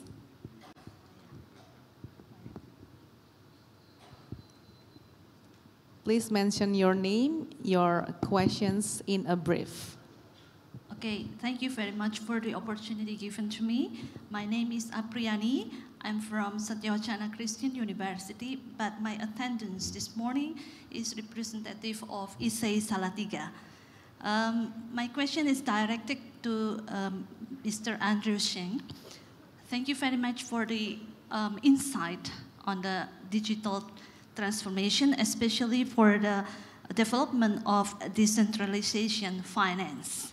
This is an interesting concept, but looking for the empirical evidence on the presence of gap between the cities and the rural, the gender, male and female, the society age group gap, millennial, etc. Of course, to recover together, to narrowing the gap between all of these cities, rural, etc., we need some collaboration, which is translated, among others, into the regulation, the coordinated regulation. My question is, how are we going to do that in collaborating between the academics, between the practitioner, between the regulators, because I think that should be done in gradual steps. For example, when people in cities, in large cities in Western countries, already doing the payment using cryptocurrency, using the blockchain technology, people in rural areas in Sumba, where I come from, they know nothing about even the basic concept of inflation, of product from banks such as deposit, time deposit, etc. Because we have conducted research on that women microfinance in rural Sumba, where their financial literacy is very low. So the gap between the cities and the rural in modern countries and in emerging countries is really wide. So my question, how are we going to overcome this wide gap? I think based on your experience, there should be collaborative effort and program to narrow the gap. And I agree with Ms. Magda, because the most vulnerable society need to be protected. We know that when there is little financial literacy and digital literacy, then consumer protection should be done mostly by the government, and how the regulation can overcome this. Thank you very much. Thank you for your questions. Mr. Andrew, please, your answer. Thank you very much. This is an excellent question. I have visited Sumba, and I understand, what challenges you feel. The first thing to remember about digital financial inclusion is that inclusion is not about the best. It is about the rest. The best cannot forget the rest. And the rest are mostly rural, half of them are women, and many of them do not understand digital. So those who understand digital have an advantage over the ones who do not understand digital. So that's why I say technology must enable, empower the rest to catch up with the best. Okay? It's a mindset problem.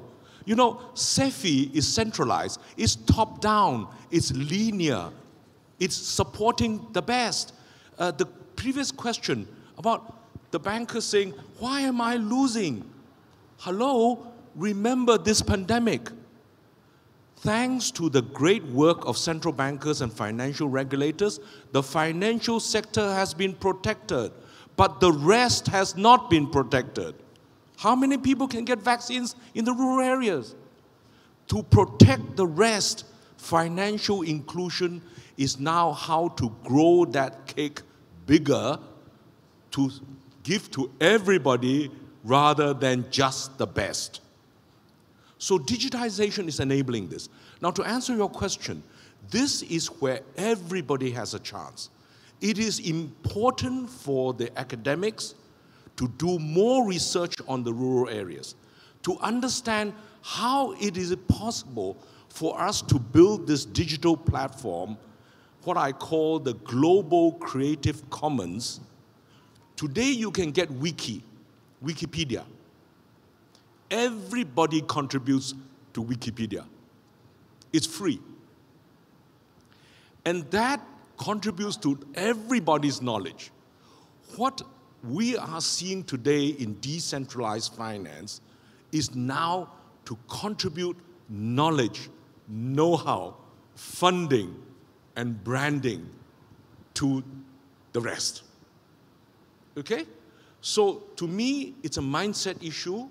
If everybody collaborates, it's not about me. During the pandemic, it was not about the individual. It is about lindung semua. Care, peduli semua, lindung semua. Okay?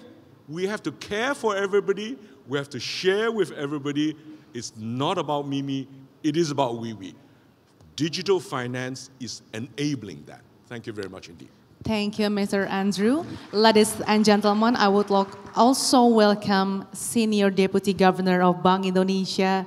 Please welcome Ibu Destri Damayanti. Thank you for coming. Please give her a warm applause. Let's continue our session, Bu. We will give another chance to the participants at the venue to ask questions.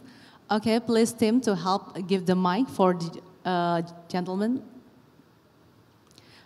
Please mention your name, your institutions, and your questions in a brief. Thank you.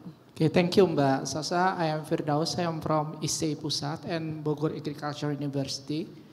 My question is addressed to Professor Andrew. Thank you very much for so inspiring presentation. So with 5.0, Professor. The last issue that you discussed is about the collaboration. Would you tell us about the best practice among pentahelic actors, government, academia, private, and of course civil society in delivering financial service? As you mentioned that the collaboration is very important. That's why we want to know the best practices. Thank you very much. Thank you for your questions, Mrs. Andrew, please. Thank you very much. I respect best practices. All my life, I've tried to aspire to best practice. But my experience after the Asian financial crisis is not best practice, it's best fit. What fits your situation? What fits the situation on the ground?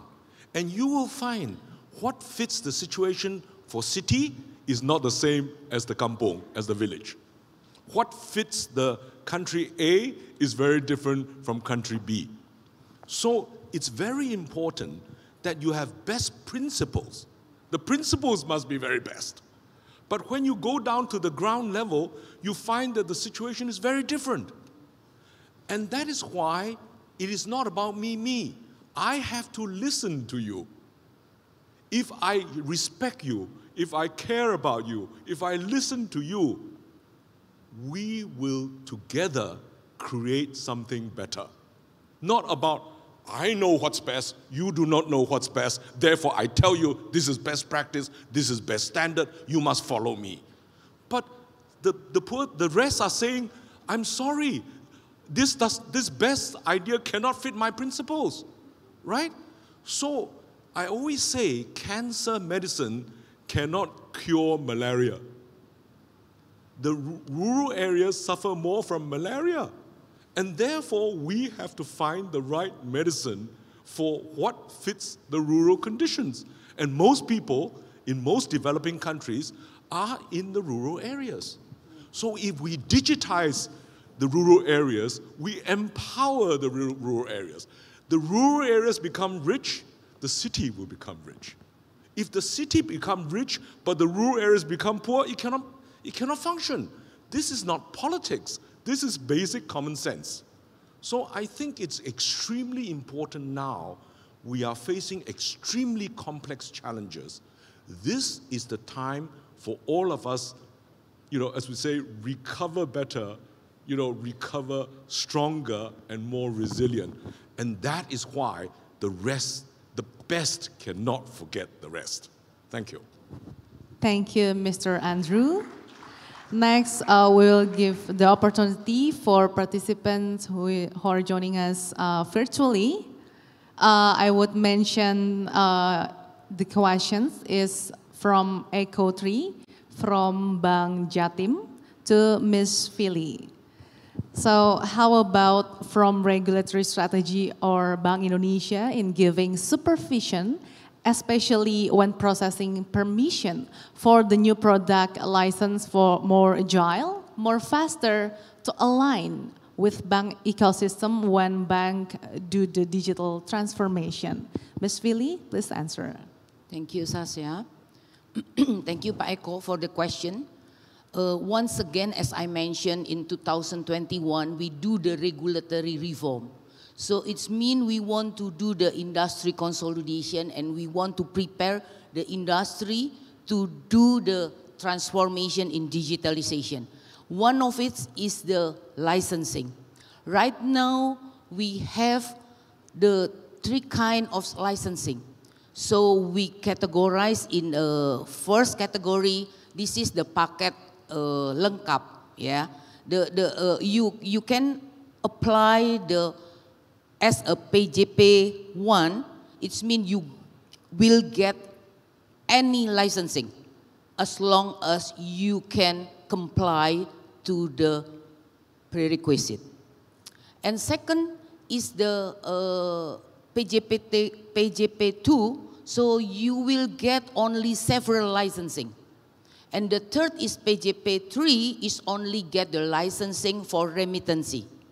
So it depends on you, and we have already made a regulation on the capital, on the product, and also we have the very tougher supervision on the PJP1, since you will get any licensing that we provide. So this is the way Bank Indonesia do the regulatory reform in the licensing. And my suggestion for the BPD, if you want to apply the licensing, you can do the pre-consultative meeting with us. Because sometimes they want to apply the electronic money. They said they want to apply electronic money, and they come to us with the document, the prerequisite for the electronic money. But after we do the consultative meeting, and then actually they not apply for the electronic money, but they apply for the payment gateway. So that's why it's better for you to come to us, explain what is your business model, what is your plan, and then we can judge, okay, it means you need this kind of license, and this is the document and all the prerequisite you need to fulfill. Otherwise, we have the service level agreement, because we have 20 days to accept the application, and then we will do the assessment, and we will give it back to you, and you have to revise if there is any revision that we ask in 20 days. And after that, we will do assessment. We will do assessment again. And if in our assessment is not complete yet, your application, and then we will see you 180 days again. So we will send it back your application, and you can only reapply after 180 days. So this is fair enough for us. So you have to do your preparation. Don't come to us if you don't ready, because there will be a service level agreement. And also for Bank Indonesia, we have a service level agreement. 20 days, we have to give you the response, and another 20 days. And for the internal, for the IT audit, we have 120 days. So this is our reform. So you can read our new regulation on the licensing. Thank you. Thank you, Ms. Feli, for your comprehensive answer. Next question is for Ms. Magda. It's from Gina Bank Indonesia, and the question is, what are the most important infrastructure that developing countries should have to promote the availability of granular consumer protection data? Ms. Magda, the screen is yours. Thank you very much. It's a very important question, and it's not an easy one, in fact. I can bring our experience at the Bank of Italy. We are trying now to use SupTech technologies, as we call them, to better analyze granular data coming from consumers. We have started using artificial intelligence and machine learning to analyze complaints and claims from consumers. Also when they are sent as letters, not in a very sophisticated format. Because with artificial intelligence and machine learning, we can analyze a large number, a huge number of complaints, and we are able to get detailed information about the difficulties, the vulnerabilities of consumers, and this allows us to work as conduct supervision to address those vulnerabilities. So I would say one way to implement, to use technology to address vulnerabilities is to use these instruments, for example, to understand better the difficulties, the complaints of consumers when they interact with financial intermediaries, with banks. Thank you, Ms. Magda. And I will give the opportunity once more for participants at the venue to ask your question, please. Okay, please, for the ladies. Please, the team to help give the mic Please mention your name, your institutions, and your questions in a brief. Thank you. Right, thank you very much. Allow me to introduce myself. My name is Wiwi Rabiatul Adawiyah. I'm from Universitas Jenderal Sudirman Purwokerto. I'm very amazed with the presentation of all the speakers. I have a question related to, I've been involved with some of the research program conducted by the Bank of Indonesia, and especially related to financial literation, financial inclusion. So we've done, for example, collaboration to educate people, for example, in Islamic boarding schools, and we give them like e-money, and we are also looking for the best provider for internet in the area. And after that, after we've done the project, and that's it. So there is a question of sustainability of the program. So I would like to question what kind of policy, right, is being implemented by the central, by Bank of Indonesia in this case, to ensure the sustainability of the project. That's the first thing, because this is related to all the astonishing financial innovation that we have already had. Am I allowed for 2 questions or just 1?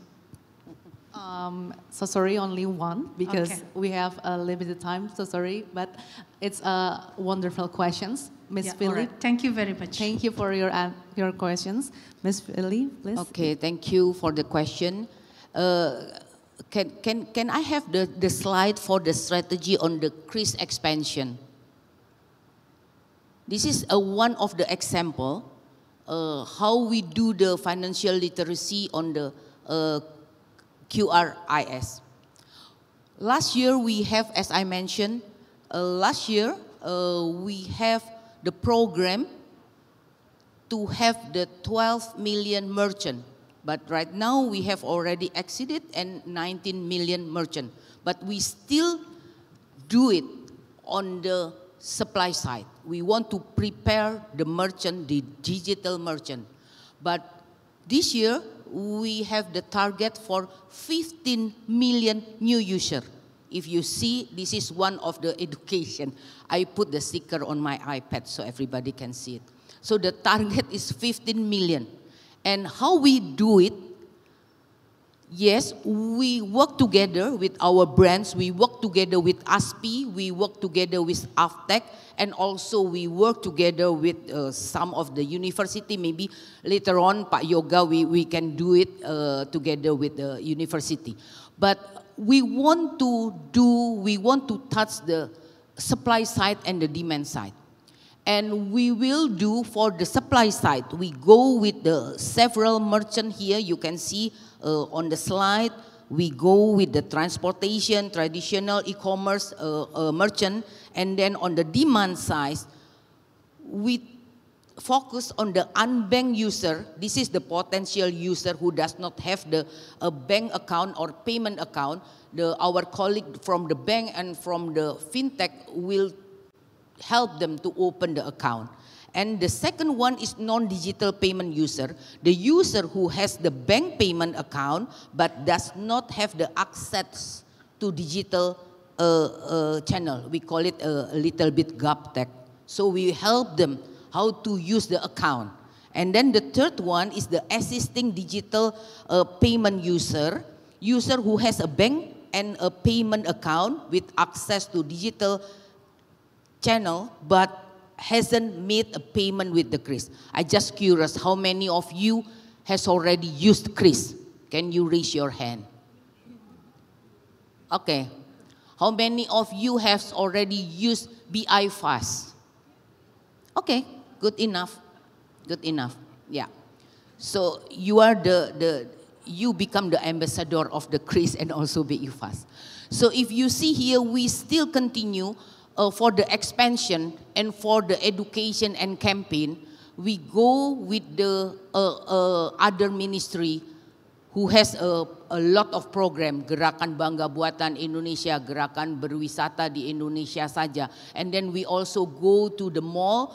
This year we have a target with the Trade Ministry, 250 mall and traditional market will use kris. The kris is very suitable for protokol kesehatan because no touching, no interaction, direct interaction. And we also post we have here Pak Kar, who has a OVO, also help us to educate the merchant and also educate the user. And particularly for the pesantren, we know that pesantren, they not allow the ustad, the santri, to bring the handphone, right? So right now we have the sandbox together with several provider, bank and non-bank. We will use the face recognition for that. So that's why we call innovation. If you cannot bring your gadget, so we can do the face recognition with the kris and with other instrument of the transaction. Thank you. Thank you, Ms. Feli. Next question is for Magda Bianco, is from the participants who is joining us virtually, from Miriam Wijaya Unpar. The question is for Ms. Magda. Has financial inclusion decreased inequality between rural versus urban in Italy? The screen is yours, Ms. Magda. Thank you very much for this question. First, I must say preliminarily that actually the main gaps in terms of inclusion in Italy are not so much in terms of rural versus central areas, but regards gender, for example, women and men, and regards the level of education. But still, regarding rural versus central areas, digitalization in general, of course, has reduced inequalities, but mainly among those who are digitally already very much educated. In fact, what we are observing now, it's a new form of exclusion, which we are very careful about, which is the fact that banks are closing branches in rural areas. And this might create a new source of exclusion. We are closely observing this phenomenon, which is somehow attenuated, which is somehow reduced by the fact that there are different agents that reach consumers also in rural areas, especially for payments. And these are setting up new services, for example, at some shops, at some shops that are available also in the rural areas. But this is exactly the issue that I was mentioning before when I said that we are to be very careful to new possible sources of exclusion when we talk about digitalization, because it can bring, of course, greater inclusion, but if we are not careful in addressing it, there might be new sources of exclusion. Thank you. Thank you, Ms. Magda. And unfortunately, we have to end this Q&A station.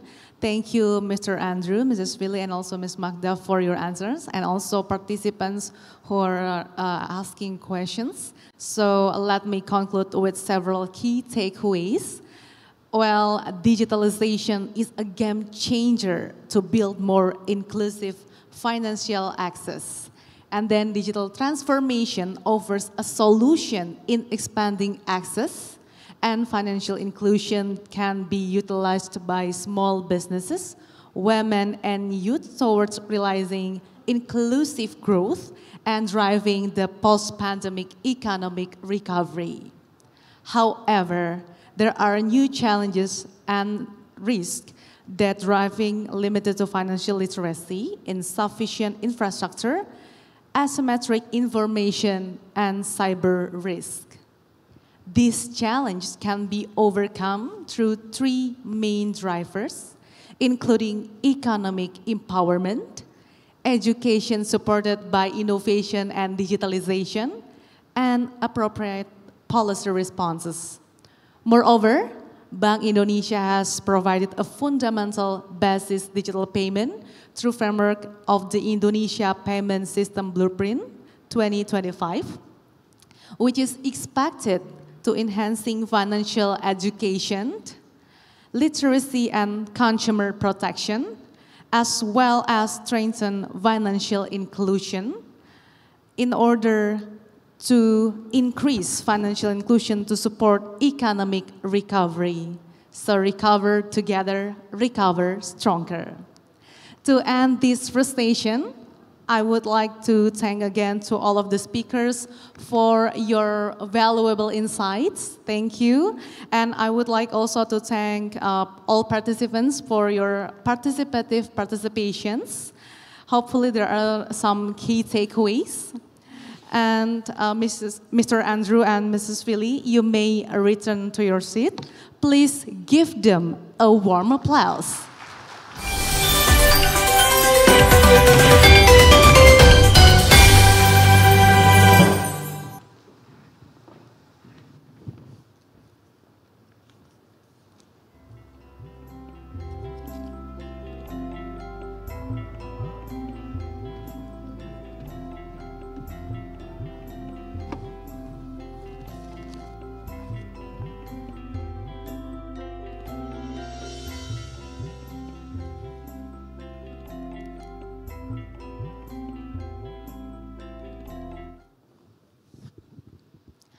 Excellency, ladies and gentlemen, very good morning. Welcome back to Seminar on Strategic Issues in G20 Digital Finance to support financial inclusion, joint event Bank Indonesia, ISE, and Cafe Gamma. As we know, during the COVID-19 pandemic, the acceleration of digital transformation in the financial sector has become unavoidable. So this momentum encourages the financial services sector to be adaptive to change, as well as to accelerate innovations. But at the same time, these innovations raise new challenges, which need to be responded by synergies to strengthen education, financial literacy, and consumer protection.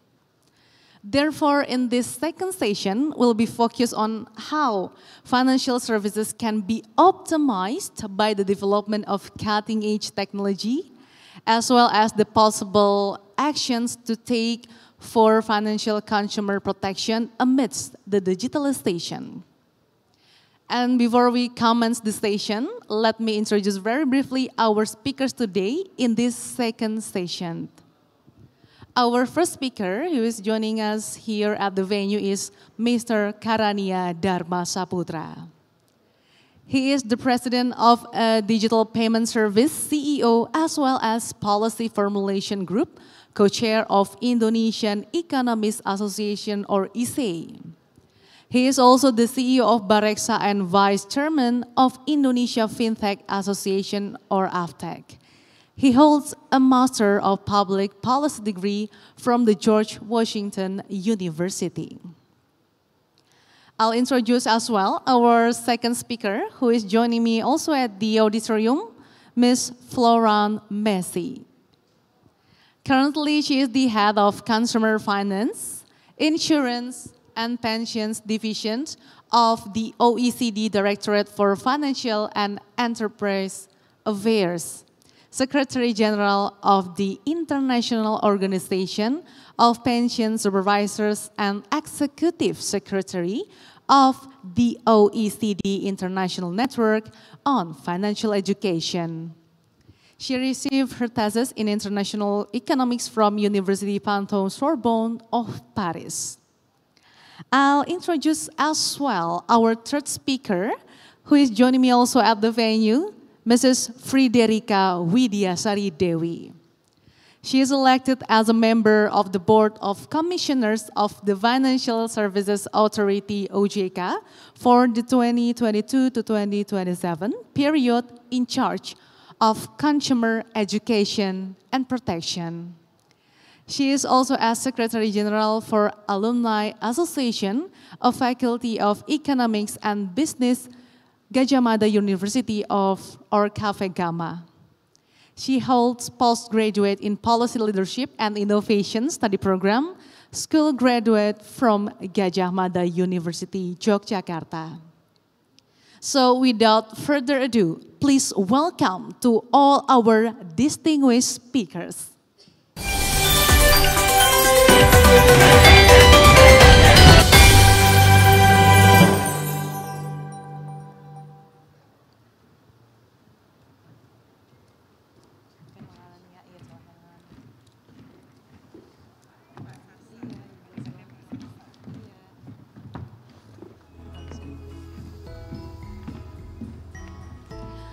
Please give our speakers a warm applause again.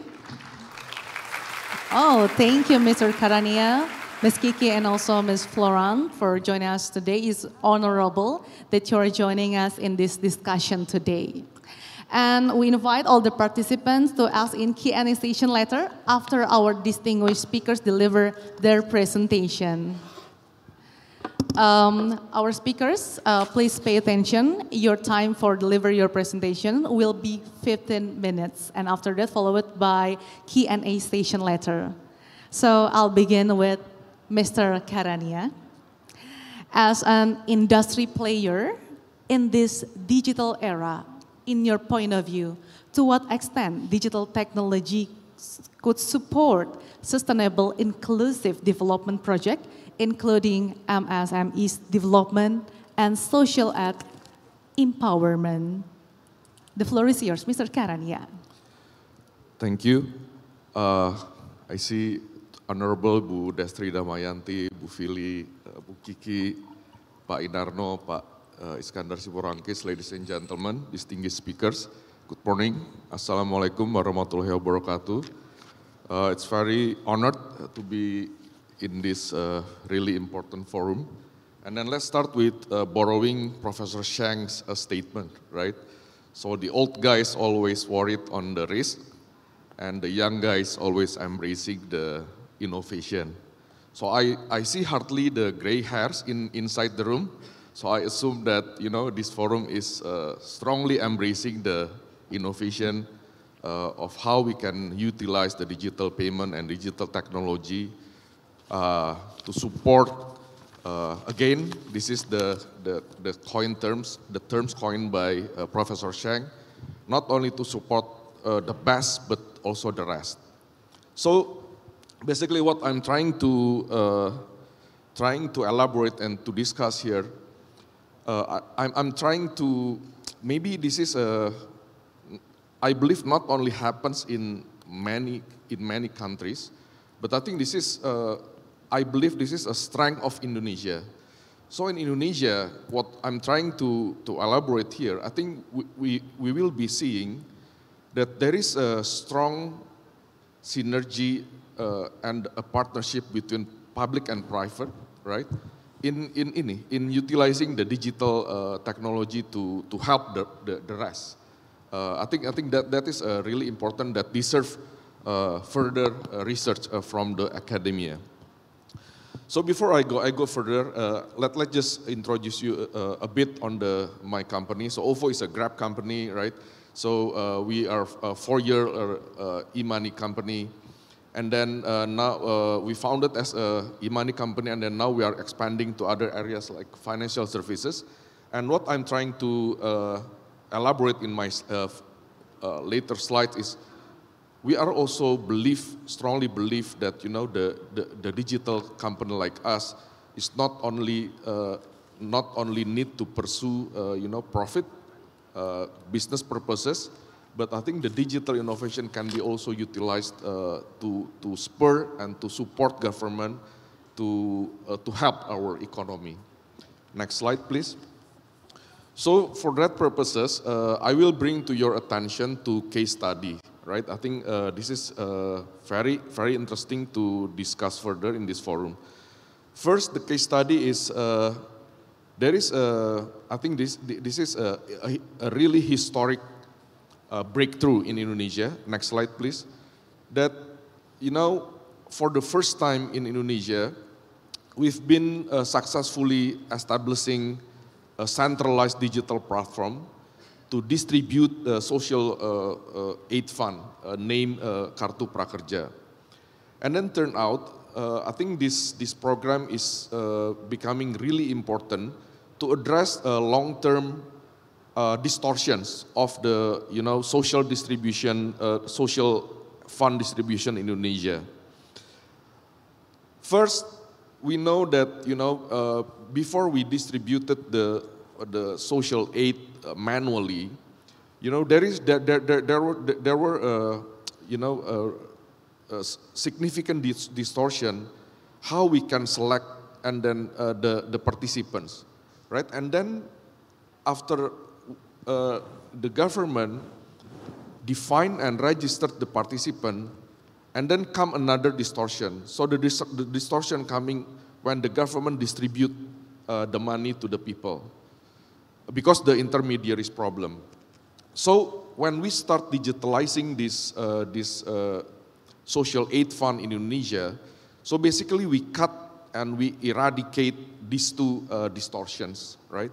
So for the first time in Indonesian history, every Indonesians eligible for this program can directly register to this digital platform without any intermediaries. So I think we cut the source of the very important distortion in this flow.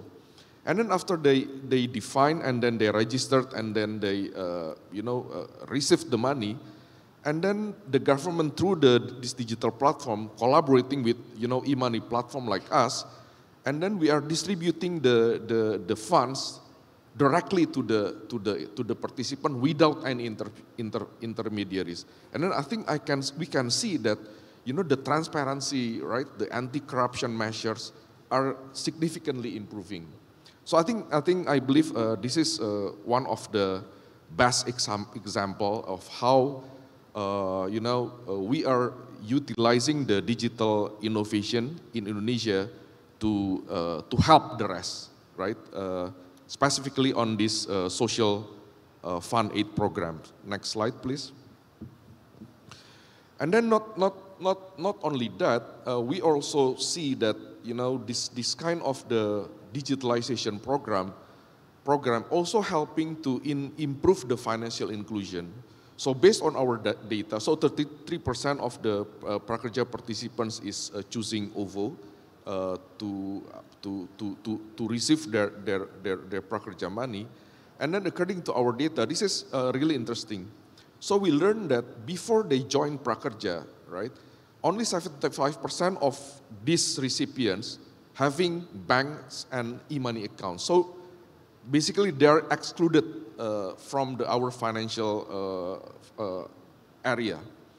And then after they join Prakerja, you see the green slice, and then now they have bank accounts and also e-money accounts. So I think this is a strong proof that this program, this digitalization program, can also help to improve the financial inclusion in a very concrete way. Next slide, please. And then the second case study that I want to bring to your attention is how we in Indonesia, we are utilizing the digital technology and ecosystem to empower our MSME competitiveness. Next slide, please. So this is bakso bujangan versus bakso PMI. So I'm from Bogor, right? 60 kilometers from Jakarta. So bakso bujangan is a big, you know, resto chain, right?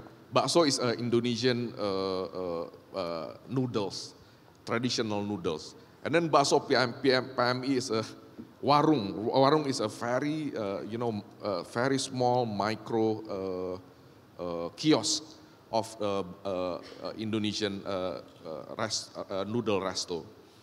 So I think before this country adopting the digital technology, right?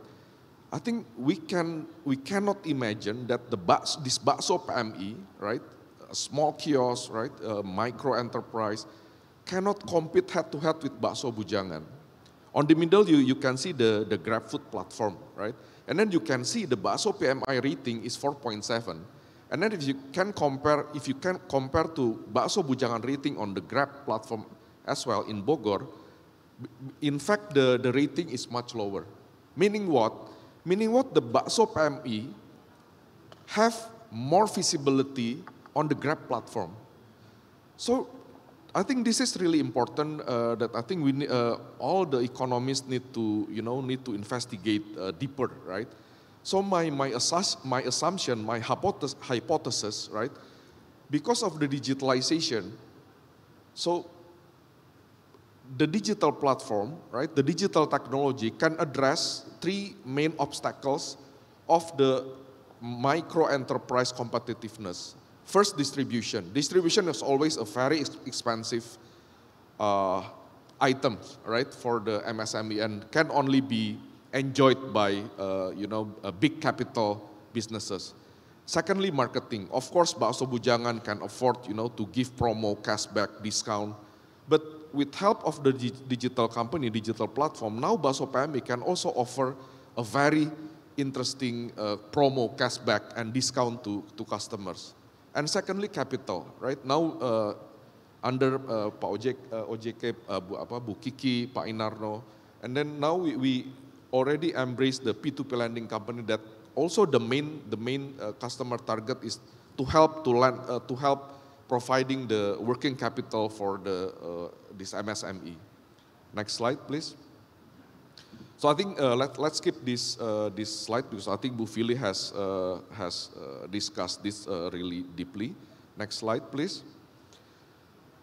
Right. So in OVO, we have we've had a partnership with Core Indonesia. Core Indonesia is one of our prominent economic research institution. And then we conducted a survey to measure, is there any positive impact that brought by a e-money company like us in helping MSME? Turn out the answer is quite good, right? So we learned that. So the survey is conducted in 8 provinces in 12 cities, right? And then turned out that 73% of the MSME prefer e-money for their transaction. So the demand is there, the preference is there. Next slide, please. And then this is I think, a very promising findings, right? So this study concludes that MSMEs that are participating in our digital ecosystem, right? And then enjoying our traffic, enjoying our exposure, and then enjoying our, marketing support. Now they can improve their sales, right? And then their transaction 27% to 30%. So I think this is really interesting, right? To investigate further. Next slide, please. And then to investigate further, now with ISE, YCAP, and also JPAL. JPAL is a research arm of the MIT University. Now we are conducting a research, right? The research will be studying if we start introducing the e-money via CRIS, right? To help the distribution of the microcredit for the women-owned ultra-micro businesses, is there any positive impact that we can see, right? As I showed in the previous slides. So we just kick off this study in Jabodetabek area, and later on we will share the result after the study concluded. So the final part of my presentation is regarding the challenges. Can you please go to the next slide? So I identify 4 key challenges, right? Next slide, please. So first, digital divide. I think this is really concerning me, I think all the time. So the problem is in Indonesia, I think now I think all the data is showing that, the digitalization is, growing significantly, right? And then the impact is positive. But again, the challenge is, as Professor Sheng just mentioned, we shouldn't always serve the best, but we should also mostly help the rest. So the main challenge for that is the digital divide. So in Indonesia, for instance, now if we are talking about the internet penetration is only 76%. The mobile internet connectivity even lower. So according to the JPOL's survey, right, this is really important, 86% of our population still use shared smartphones. So the smartphone penetration is still limited. And then 28%, only 28% who understand well how to use e-money, right? So we can see the problem of digital divide here. And then secondly, so this is based on the OJK survey, Bu Kiki. I think Bu Kiki will discuss this much deeper. So I think we are really successful to increase our financial inclusion rate, right? Now our financial inclusion is more than 76%, but the problem is our financial literacy is only half of our financial inclusion. And then let me jump to the number 4. So the security and data privacy, I think, is also one of the key challenges that we need to address, right? And then for the e-money players like me, as you can see on the chart in front of you, so the majority of the Indonesian people is really concerned of the security of the digital payment in Indonesia. So I think this is the challenge. And then lastly, this is also really important. So we know that, as I, hopefully I have discussed this previously clearly. So as a digital company, we are adopting a new business model, right? We are embracing a longer term profitability horizon. Meaning that to penetrate the market, to grow the market, we are subsidizing the price on the consumer side. The problem is, now the market is shifting. And then we are forced, right, to start adopting a shorter term of the profitability. Meaning that we need to cut the subsidy to the customer, to the MSME. So I think this is the problem that we need to address, that once the digital companies, right, that are now heavily subsidizing consumers, the rest of the population, underserved population, and also the MSME, and then start focusing like the old economic players to the short-term profitability, I think we need to start discussing the gap that will be, I think we'll be seeing in the future. I think that's all that I can share to you. Once again, thank you very much. Wassalamualaikum warahmatullahi wabarakatuh. Waalaikumsalam warahmatullahi wabarakatuh. Thank you, Ms. Karania, for your remarks and for sharing the study cases of how the digital transformation offers a solution in expanding access and financial inclusion, especially for the development of MSMEs. And also there are 4 key challenges. There are digital divide, financial inclusion and literacy, short-term profitability, and also data privacy. Well, I move on to our second speakers, Mrs. Floran. We agree that consumer protection in this digital era is more crucial. So would you share to us what steps have been taken to promote financial consumer protection on cross countries, and how financial consumer protection policies could advance digital financial inclusion and improve financial well-being and financial resilience? The floor is yours, Ms. Floran. Thank you very much, Sasha, and good morning to everyone. I'd like, as representing the OECD, to thank very much Bank Indonesia for the invitation and also commend the G20 Indonesian presidency for really its leadership in leading the G20 this year, and for really bringing key issues to the forefront here, financial inclusion and digital transformation. As you can see from my outfit, it's not my first time in Bali. I was actually here in 2008 at the very beginning of the global financial crisis to discuss precisely financial literacy and financial consumer protection and how it can support financial inclusion. What has changed since then, so I did realize it's 14 years. The good news is that I can still fit in this outfit, so that's the good news for me. But a lot has changed, and what has basically changed, I was looking at all of us panelists, is this, obviously, is this iPad, this mobile you're probably typing on now. So it is the digital transformation. It's been an incredible news for financial inclusion, and I completely agree with the panelists in the first session, Professor Shang saying we shouldn't be afraid of innovation. Anyway, it's coming our way. There is no way that we can stop it. There are ways through which we can make sure that consumers, MSMEs, are protected when they are using digital financial services, and actually they can make the best use of it. And this will be the focus of my presentation, is really looking at how to make sure that consumers, but also micro, small and medium enterprise, can really benefit from digital financial services, be protected, and I would add to that, of course, be educated in a way that ensures that their use of financial services will be to their benefit and for their growth and wealth. And I will have the next slide then. So the focus, the next slide, please. Thank you so much.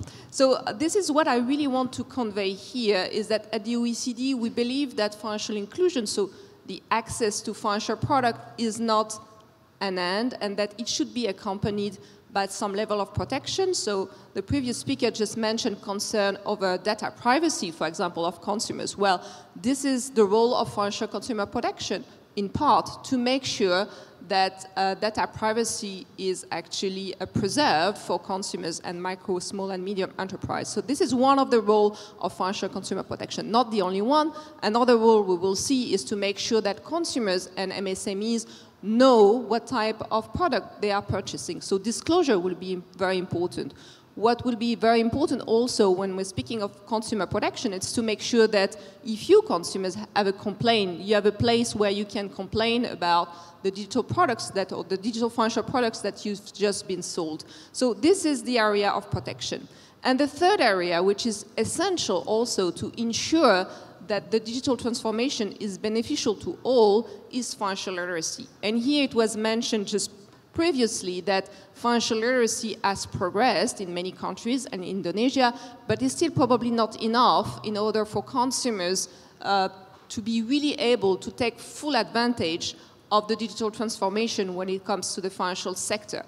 And here, of course, we are not all equal in terms of financial literacy. We want to make sure that all consumers are equipped with adequate level of financial literacy. So this is the kind of trilogy that we are looking at the OECD in order to make sure that financial well-being of consumers and micro and small and medium enterprise are improved. So financial well-being. Of course, as we've seen, and the Findex data have been presented earlier, so I don't need to focus on that, but I just, before I come to some of the risks brought by digital transformation, I want to highlight the incredible impetus that it gave to financial inclusion. And we just received the latest Findex data showing really an increase, a considerable increase in ownership of bank account and financial products. We had half of the population in 2012 that had a bank account, now in 3 in 4 adults worldwide. It still means that 1 adult in 4 doesn't have access to a bank account. And we should always look at the flip side of the story to really understand the figures. We've been told as well that the gender gap is reducing. It is the case in Indonesia. We probably shouldn't be complacent here because there are still 6 percentage point difference between access of men and women to financial products worldwide. So it is not nothing. It is certainly there is room for improvement. But what we know also is that the access to digital payment, and this can be, for example, digital payment provided by government, is really helping a large majority of consumers also accessing other types of financial products. And of course, the COVID-19 crisis has boosted digital financial services and access for many individuals to financial products for the first time. I will have the next slide. My focus today is really the zooming on the financial consumer protection part. So as I said, of course, the digital transformation has been incredible in terms of pushing financial inclusion. At the same time, it means a number of new risks as well as opportunities to consumers. And what we want to make sure is that consumers are aware of the opportunities, but are able to also understand the risk and are protected best possible against those risks. So 10 years ago, we actually developed, through a mandate from the G20 leaders and OECD government, a set of principles on financial consumer protection. And this is the document, this is an updated version that I have here. The 10 principles were developed at the time with this awareness that consumer protection should really support financial inclusion. Of course, those principles were 10 years old, and we wanted to have a look at them again because of digitalization, because of the pandemic, because of sustainable finance. So we went into a process over the last 2 years to review these 10 principles in order to assess how countries have implemented the principle, in order to evaluate their importance and relevance, and of course, in order to identify areas that may deserve further consideration and some revision to the principle. And I have the next slide.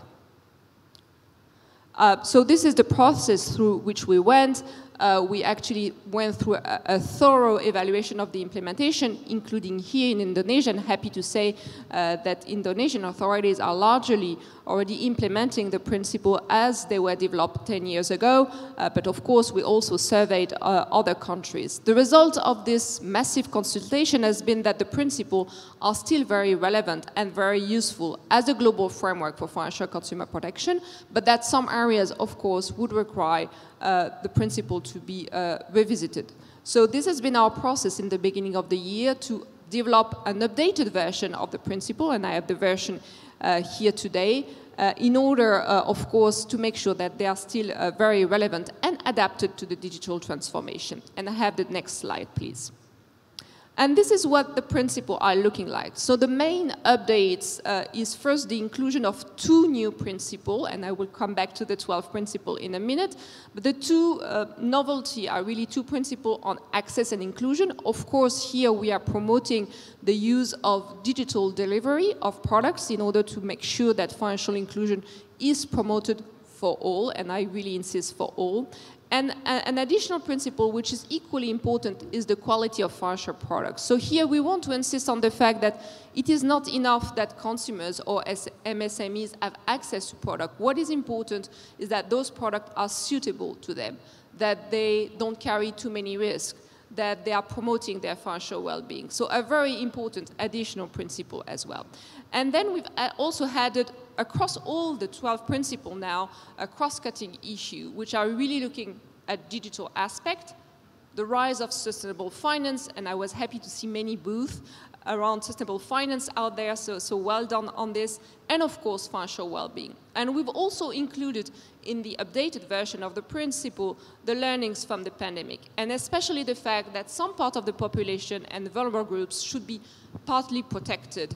And this is really embedded now in the 12th principle. And last but not least, of course, we've seen with the crisis and the increased digitalization, the emergence and the advancements of financial scams. And here, again, it is the concern that was highlighted by the previous speakers on the concern of consumers with data privacy. So now the 12 principles, which are really a global framework for financial consumer protection, are the following. So first, of course, we are looking at the legal, regulatory and supervisory framework. What we want to make sure in this first principle is there is an institution in the country that is responsible for financial consumer protection. Obviously, it is the case here in Indonesia, with Bank Indonesia and OJK here actually having a mandate on those issues. Second, the role of oversight bodies. They have a key role to play, including in terms of innovation and promoting both innovation and financial consumer protection.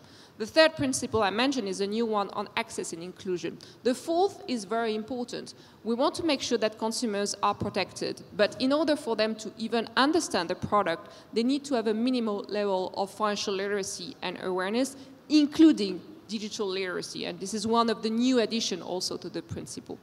5, competition will be very important. We want to make sure that not only suitable products are available, but that consumers have choices and that they can make these choices freely. 6, equitable and fair treatment of consumers. Here we want to insist on equitability, so all consumers treated in a similar way and fair as well. 7, disclosure and transparency. It used to be the core of financial consumer protection. Of course, we want consumers to be informed about the product they are sold, and of course, with the acceleration of digitalization, digital format to provide information will be key. At the same time, the principle also recognizes that there are limits to disclosure and transparency. Quite often, we know that more is less when it comes to information, so important that information is provided in a way that consumers can understand and that is simple enough. 8, quality financial product. I mentioned that this was one of the new additions. Suitability of product will be essential. 9, conduct of culture and of providers and intermediaries. So it is really important that within institutions, and here we have the private sector represented, so I'd like to insist on this principle. It is very important that there are mechanisms in place within financial institutions in order to make sure that consumers are actually protected and that they do not face too high a risk when it comes to access to financial products. 10, protection of consumers' assets against fraud, scams, and misuse. This has been enhanced in this version because, of course, as I mentioned, with the advance of digitalization, we've seen a rise in scams. 11th, related to that, protection of consumers' data and privacy, which is increasingly important, including when there are cross-border transactions. And last but not least, complaints handling and redress. When you access financial product and there is something going wrong, you want to make sure that there is a system in place in order for you to complain about that. I'll have the next slide. So this is the process ahead. We've finalized the principle with the G20 OECD Task Force on Financial Consumer Protection and the G20 Global Partnership for Financial Inclusion. We are transmitting this document actually during this weekend to financial ministers and central bank governors with the hope they might be endorsed, and following up, we might transmit it to G20 leaders and certainly OECD government for approval this year. And of course, after that, we plan to communicate, disseminate, and update any implementation guidance that will be needed in order to implement the principle. I'll have the next slide and the following one. I just want to provide you with a few examples of how the principle can be put into action to support financial inclusion. So I'll have the next slide. So there is a range of examples that we could provide. I just select a few in the interest of time. So we are looking at selected principle. So this is principle 2, which is emphasizing the role of oversight bodies. And of course, oversight bodies like Bank Indonesia or OJK have a very important role to play in order to promote innovation while supporting financial consumer protection. And in a number of countries, actually sandboxes have been developed in order to promote innovation while at the same time making sure that consumers are protected. So this was the case in Spain, where any participation in the sandbox implied an improvement in financial consumer protection. In the UK, which actually put in place a digital sandbox specifically looking at areas that were exacerbated or made difficult by the COVID-19 pandemic. So it was the case of scams and fraud, consumer vulnerabilities, and SME financing.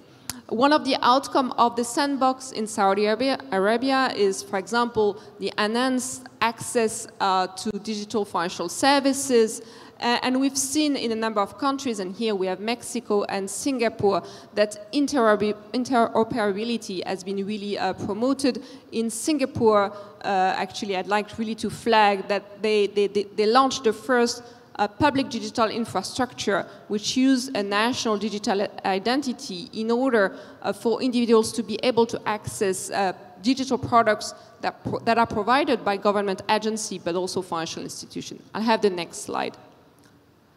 So the next slide is really focusing on examples that are looking at Principle 3 on access and inclusion and Principle 6 at equitable and fair treatment. So here you have the example of Bank Indonesia. I don't have to insist on that because the CRIS was already mentioned several times today, but just to flag that other countries, I can just mention Brazil, for example, has really used actually their cash transfer, digital cash transfer in order to promote access to digital financial products and some other type of digital financial products. So really catalyzing governmental support and the use of digital payment by government in order to further promote financial inclusion. I'll have the next slide.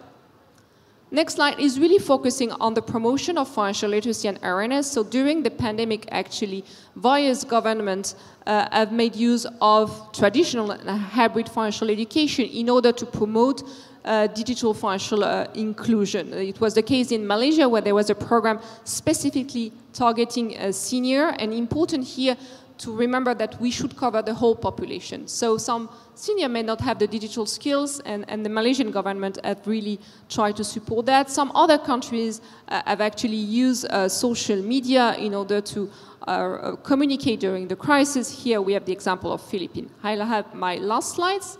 I see time is almost up.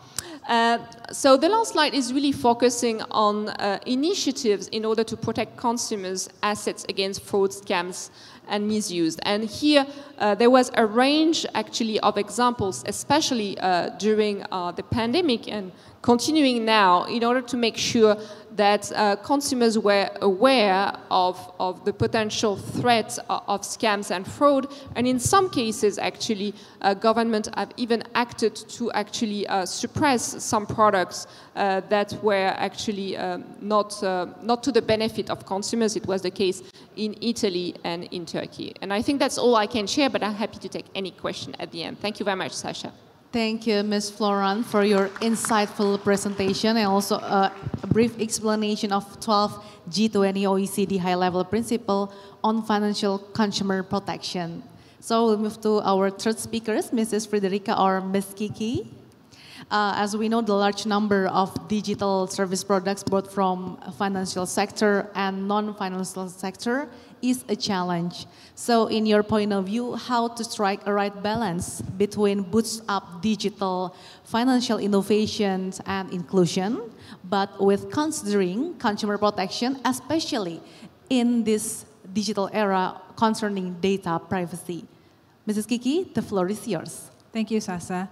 Let me say good morning and welcome you all, especially Honorable Ibu Destri Damayanti, with all team, Pak Yoga, head of BI Institute. I also have here Ibu Lana from LPS with Prof. Ari, my colleague Pak Inarno, I forgot Pak Iskandar Siborangkir, Pak Dwi, Pak Firdaus, and all my ladies banker friends. Good morning to all of you and also delegates from ISE and Cafe Gama. I would like to thank you Ibu Destri, Pak Yoga, for giving a very a rare and very priceless opportunity for Cafe Gama to be the co-host of this prestigious seminar in prestigious events such as G20. Thank you very much. Okay, I would like to start my presentation by quoting a famous say from, next slide please, from Charles Darwin, who said that it's not the strongest of the species that survive, nor the most intelligent that survive, it is the one that is the most adaptable to change that is survive. This actually explains what is happening now, the digitalization through digital innovation, through digital transformation that is going on now, really impact the way of people living now, it really changed how economic and financial sectors change, and also how we, all of us in daily life. It really, we never thought before, like what already explained by BICARA, how OFO can help like government to distribute social fund and very successful, and how we can see like marketplace make the conventional retailer in a very difficult situation, like joint transportation, conservative also in a very difficult situation if they're not using the technology to change and other. Myself previously come from the capital market industry who already did digital transformation before the pandemic happened. So I also see that those who already do the digital transformation, those who actually can survive in this pandemic time, which is really make us see how the digitalization can change everything and make us success in this financial sector and nowadays. Next. We can see here that digitalization is an integral part of our daily life. We all know that in Indonesia, we have a huge population. In fact, we are the #4 most populated country in the world. We have 204 million internet users, active social media users for almost 200 million as well, and mobile connection even more than the number of population in Indonesia. I mean, one person might have like 2 or 3 mobile connection. And what about the growth of digital economic in Indonesia? We can see that now in 2020, 600 trillion and will be 8 times higher, projected in 2030 to become 4,500 trillions in 2030. What about the contribution to GDP of digital economy? I think Mr. Peri Warjio, Governor of Bank Indonesia, also mentioned this. This also will give significant impact of our GDP by 2030 to until up to 18%. Next, please. We can see here that the digital financial product offer benefit, but also there is a risk that we have to be aware of. The first is, for example, as digital service by financial institution, like for banking, capital market, non-bank financial institution. And we can see now the massive growth of peer-to-peer lending with pro and cons, yeah. But we can see that actually bring benefit to the society as well. Digital finance innovation, securities crowdfunding, that actually this answer the need of MSME, yeah, to get funding because they previously like unbanked institution or something like that, and with the securities crowdfunding, they can access funding easily. With e-money, that already explained very well from previous speaker, and other digital platform like crypto asset, DeFi already explained very good by Prof. Andrew Sheng, and NFT. What are the benefits actually? Fintech is the answer for financial inclusion. Before we use like a traditional way to reach people to increase the inclusion for people, but with the digitalization, fintech, the financial inclusion can grow more significantly. Fintech for MSME, as I explained before. Fintech for millennials. Here we can see that millennials actually the group, they're already very familiar with technology. They are digital native, yeah. So using this kind of approach, fintech for millennials, is actually very useful. And then fintech for convenient and cheaper transaction, yes, as explained by Ibu Fili, cemumua ya, cepat, mudah, murah, ya. Those are all the benefits. Next.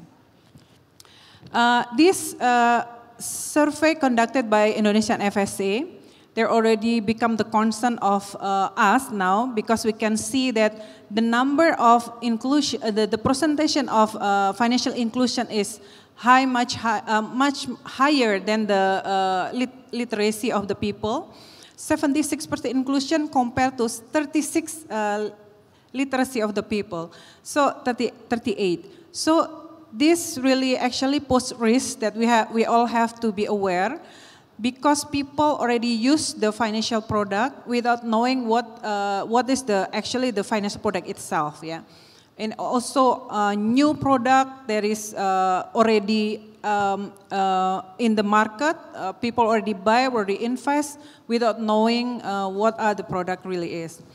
And then as well as financial literacy gap for women, yeah, and millennials, the vulnerable groups of, like we can see here, women, already explained also by previous speaker, that women have a lower inclusion number and also literacy number compared to men, and also for millennials. Actually, millennials pose a very good number. For example, in capital market, 80% of the investors are actually for millennials. That is, we count it like below 40 years old. So it's a very impressive number. And I really urge everyone to pay attention to women group, because if we really educate a woman, I think it's very useful. There's a saying as well, Mbak Sasa, that say that if you educate a man, we educate individual, ya Pak Karya. But if you educate a woman, we educate a generation. Yeah. So because women like play important role in the family, they manage the finance in the family, they teach the children, yeah, how to be financially literate. Next. However, as I said before, digitalization also carry new risks. Yeah.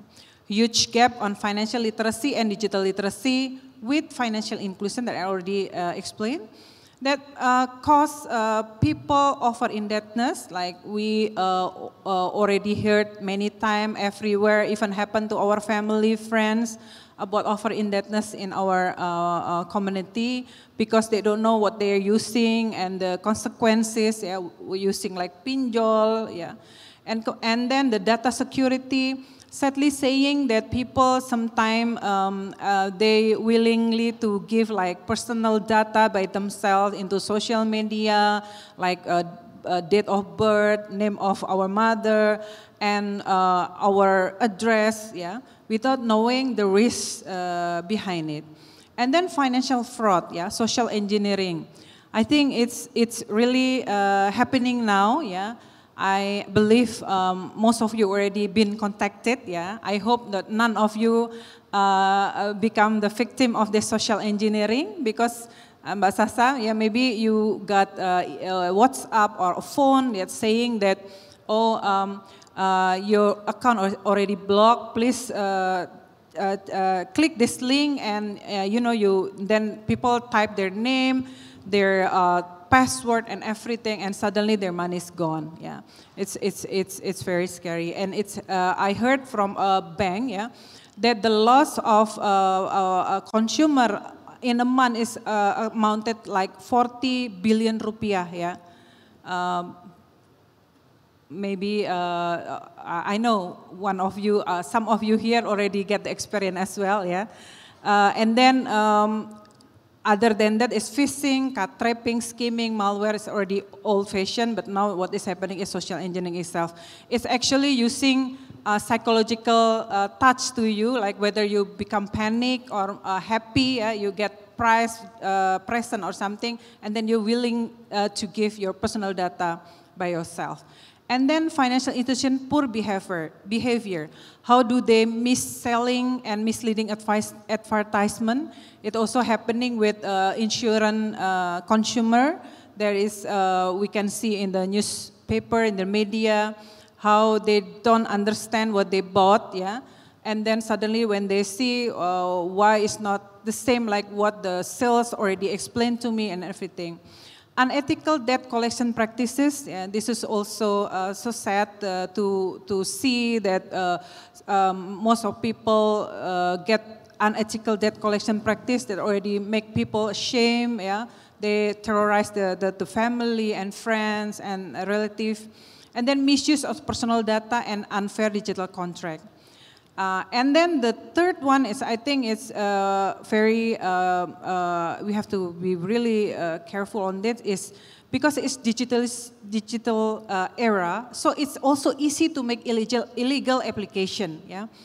Then if you are a consumer of bank, like for BRI, Mandiri, BCA, it's very easy for those illegal people there to make a copy of illegal application that's look very similar. Yeah, we cannot which one is the real one, which is the fake one, and then what is happening that people get trapped into this kind of illegal application. Next. And then World Bank in 2018 say that effective and efficient market conduct supervision is critical to ensuring that financial consumers are protected from unfair business practices, as well as ensuring that financial inclusion objectives are achieved responsibly and sustainably, and maintaining the integrity of the financial system. Next. Consumer protection in digital finance, I think first of all, the most important one is financial education. Yeah, I think Bu Destri with BI and LPS, and later with Finance Ministry, with coordinating Ministry of Economic Affairs, we can work together to do the financial education. Because what we're doing the same, if we do together, we can do it. We can do synergy that are more effective to reach the targeted people. And using the technology, I think we can reach more people and more effective and cheaper way. And then consumer protection regulation with the new OJK regulation answer this consumer protection, POJK number 6, 2020. And market conduct supervision, this is also very important. So what is happening now is people complaining about consumer protection, but it's already done. So actually, we want to do it like in the earlier stage. So we supervise the market conduct of the financial institution, like how the way they sell, how the way they advertise. Yeah, do they explain like in transparent way and with all the risks? Do they do that? So this is very important to prevent. All those cases that happening now can happen in the future again. And then the fourth one is combating illegal investment. This is very important because some people say this illegal investment is more and more happening, with more people become the victims of this illegal investment, and the value of the money that is gone, that is disappeared by this illegal investment, and more each day we can read in the newspaper and happen to our family and friends. This is also need collaboration among us to teach people about how to detect the illegal investment. They usually offer high return of investment that is very unlogical, yeah. And then, of course, usually they're not legal. So we have a team that is consists from OJK and from police, Indonesia Police, and other institutions to combat this illegal investment. Next. Policy approach. We have to financial education for wider audience, yeah. Empowering consumer through financial education as the first stage of the strong consumer protection framework. We have to approach here for education on digital financial product itself and financial education using digital tool. I think my time is up, but I can speed up. Okay, next. Okay, to the end of the slide. Yeah, I welcome for question and answer. Next. Yeah, for the conclusion. Yeah. I think what I can, the key takeaway from my presentation is the first, technology is just a tool, yeah, and must be tailored to supervisory and organizational needs. So each country, each organization, each regulator must have different issue and focus, and as I said here, technology is just a tool, so must be tailored to what we need actually that will give the best solution for our problem. And the second is upgrading the capacity of supervisor and financial institution from top level to the lowest level of management. Continuously keep the balance between financial innovation and consumer protection principle. So we have to make it balanced, yeah. We cannot regulate too tight, yeah. So we prohibit the innovation happen in the financial sector, but we cannot be too loose so that consumer protection is not guaranteed. And then the fourth is importance of collaboration among government and supervisor agencies, financial institutions, universities. That's why we have ISE here. I know you come from various university in Indonesia. We can work together to improve the financial inclusion in literacy in Indonesia, and school, religious and community leaders as well as international cooperation. And the last one is increased trust. I think this is the most important one, that market confidence is the most important to grow our financial market, financial sector, and can be done only by doing this together. Thank you very much, Sasa. Thank you, Ms. Kiki, for your fruitful presentation and also for highlighting the importance of collaboration between the government, universities, financial institutions, industries, society, and also international cooperation to increase consumer protection, and also to strengthen consumer protection in digital finance needs to be complemented by increasing the capacity and supervisors. So thank you again for all speakers, Mr. Karania, Ms. Floran, and Ms. Kiki, for your enlightened presentation. So we'll move to Q&A stations. So for participants at the venue, you may raise your hands. And for participants who is joining us virtually, please type your questions in the chat box. Please mention your name, followed by your institutions or your company, and followed by to whom your questions is addressed to, and your questions in a brief. So I would like to give the opportunity to the participant at the auditorium first. Please, you may raise your hand. Okay, for the gentleman please, the mic for the team to help him. Thank you, Sasa. My name is Dodit Probojakti. I'm from Bank Jawa Tengah as well as Cafe Gama. My questions to Ibu Kiki. From one of the slides, I think your presentation was very insightful for us, that education and digital is the two words that you frequently mention in your slides.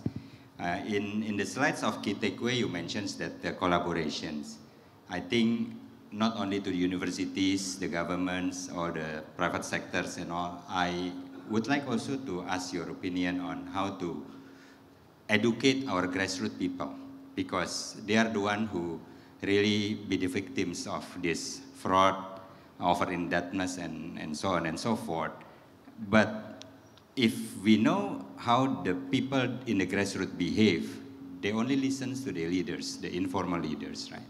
So my takeaway is that I think OJK nanti when Ibu Kiki finally be appointed next week, ya, semoga lancar semuanya. How you will also to involve the media in this case, because media is one of the influencers to the grassroots people. They read the portal online media on a daily basis. They read the news on TVs and all. They read papers and all. And there has to be something from the media that has to be part of this education to the grassroots people. Thank you. Thank you for your questions. Ms. Kiki, you may answer. Thank you, Mas Dodit, for a very good question. He is very, he said that what about the grassroots people? Actually, I had it in my slide, but because of the time, well, we can say here that actually literacy, education, not only for those who in the middle class or even in the high class, but especially on the people in the lowest pyramid or in the grassroots, because they are the most vulnerable group of people. They can be deceived easily by having like, oh, this if you invest in this, you can have like this amount of return that is very not logical. So we have to tap that, yeah. Of course, we're doing a synergy with many parties like university I mentioned, and yes, they listen to their leader, informal leader. That's why in my slide, it was said that for like religion and society leader, there is actually informal leader, but people in the grassroots listen to them. So I agree with that. But we can also be careful with this, yeah. Not all the informal leader, they're right people as well. We can see in the media that people invest following their leader, informal leader, but actually it's a scam, right? And also the coming of like new kind of what so-called investment like crypto asset, yeah. There is a joke, yeah, ladies and gentlemen. I think it's very funny joke, but we need like some second to understand, yeah. There are two people talking like this, yeah. Can I be a millionaire if I buy a crypto asset? Yeah. The other person said, yes, of course, if you're a billionaire, yeah. Actually, you're losing money on that. But like, for example, like crypto asset already bought by people here without they actually knowing what it is, yeah. So we have to be very careful on this. And also media, I think media is a very powerful tool, yeah, to educate people, yeah, to reach unreachable people like very far away from here, yeah. So we can talk with media and do this together. But actually, I also, please, media also be careful. Sometimes they put advertisement as well in the media, yeah. And then actually we know that this is like robotic trading and everything is really advertised in the prime media. So people think like this is legal, this is correct, yeah. I think that's our homework later, yeah, Pak Inarno, yeah, to educate this with all parties. Thank you. Thank you, Ms. Kiki, for your remarks, and also a note for me as a media player. Thank you. Next, I will give another opportunity for participants who are joining in at the auditorium. Please raise your hand before we move to the online participation to give their opportunity to ask questions. Okay, I think they're in the back. If you want to ask questions, please make your sign. Don't hesitate. Okay, while waiting another participant to ask questions, I would like us to Ms. Flora. You mentioned in your presentations about the consumer protection in OECD high-level principles. And do you think what are the main challenges of financial consumer protection around the globe, especially in the era of rising digitalization? And how do the high-level principles on financial consumer protection address those challenges? Ms. Florin, the floor is yours. Thank you very much, Sasha. I just would like to come back on the previous question on the media. We've done a lot of work on financial literacy worldwide, and we always recommend actually that not only the public be targeted with financial education, but all the intermediaries, and obviously the media are one of the key intermediary here. So we really recommend that government are working with the media in order, to provide them, with some financial education message that they can then convey to the population. And we've seen that in social media these days, there are, fake news as well as real news, and also trying to push for government and public authorities to work also through the social media to reach out to especially younger population that may be the victim of fraud. So just closing that. On the main challenge related to consumer protection, I think a lot of the challenges have been highlighted already. Of course, we've just been discussing scam, phishing, and it was just mentioned in the presentation before. So data privacy here and scams is one of the challenges. The other challenge that I see is that digitalization is really promoting easier access. But in a sense, it's also promoting sometimes a consumer to access products that are not really suitable to them. So they're too easily access to credit that may not be so good for them. They are actually purchasing investment that is too good to be true. So in a sense, digitalization is promoting behavioral biases from consumers. So here there is a role also to be played by protection in order to protect consumers. A third challenge is certainly the level of digital skills. The young population has the digital skills, perhaps trust too much in the system, but they have the digital skills. Some other part of the population may still not have the digital skills. So here again, important to protect some consumers that may be more vulnerable in a digital environment. But while these are the challenge, as was said at the beginning, I think we should see digitalization as really an opportunity and certainly embrace innovation and really support it. And I think, and that's the last challenge, and I really fully agree with some of the message delivered before, we need to make sure that public authorities, regulators, supervisors also have the capacity to support innovation and to continue to protect consumers efficiently. So the capacity really of public authorities is also very key. And of course, the principles are touching upon all of this topic. Thank you. Thank you, Ms. Floran, for your answers. And I will move to Mr. Karania. Based on your presentation, one of the key takeaways is the digital transformations offers a solution. So in your point of view, what are key challenges that from industry's point of view in implementation of sustainable, inclusive digital development projects and also initiatives? The floor is yours. Yeah. I think your question is relating to the Pak Dodit's question as well, right? Because my background is also in the media world as well. So I think I would like to offer maybe one of the solution that I think we need to explore is what we call it in the digital industry as O2O, online to offline, right?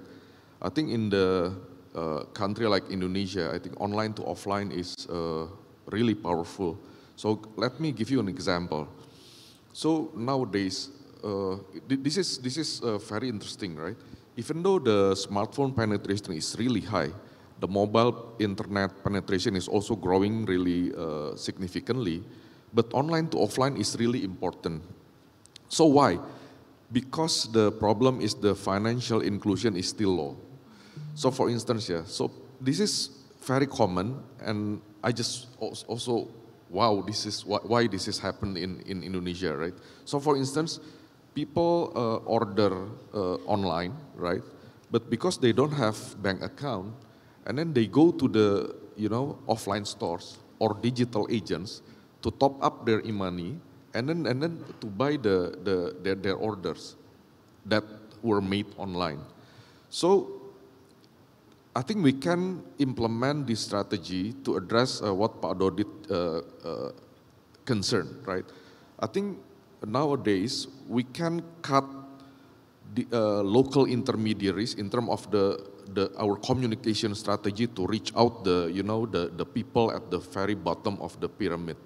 Of course, the local leaders is still really important, but I think in this era we are able to not fully rely on them. I think this is really important, and then we will make the communication strategy from Indonesian government will be, I believe will be more effective and will be, I think we can convey, we can deliver the message in a very efficient way. But again, I think the problem is, this is really concerning for me, the digital divide.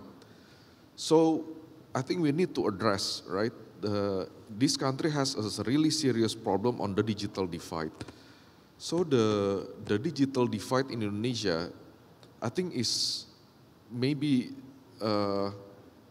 how to put this in a fair way. Yeah? I think it's really concerning lah, because the digitalization and the internet penetration is really growing really significantly. But we can see that, the infrastructure, the connectivity, right, is still has problems. So even Indonesia is adopting a really great digitalization, So if we check, the data, in OVO, in Grab, in Baraxa, for instance, it's true that the center of the gravity of the digital economy now is start spreading out to outside of Java. But still, maybe 70% of the digital economy is still focusing on Java. And then if we check across the demography of consumers, that's also concerning. So I think we have a real problem on the digital literacy on our senior citizens. So in Singapore, for instance, they are launching a really interesting program to improve the digital literacy among their senior citizens. So this kind of I think this kind of issue, especially on the digital divide, that we need to address very seriously. Thank you, Mr. Karania. Can I add on you that, would add Sasa? something, I think please? what Pak Kara said about offline and online is very important. So with this digital era, we cannot leave the offline education as well, yeah, because those who don't have access to the internet, infrastructure is very poor, so we still have to come and do not only online but also offline. Yeah. So also I can add up the local government also to work together to do the financial literacy and inclusion for all people that cannot easily reach from here. Thank you. Thank you, Mr. Kiki, for additional notes. I will give the opportunity again to the participants at the auditorium. Please, you may raise your hand. Okay, please, the team, help to give the mic for the gentleman.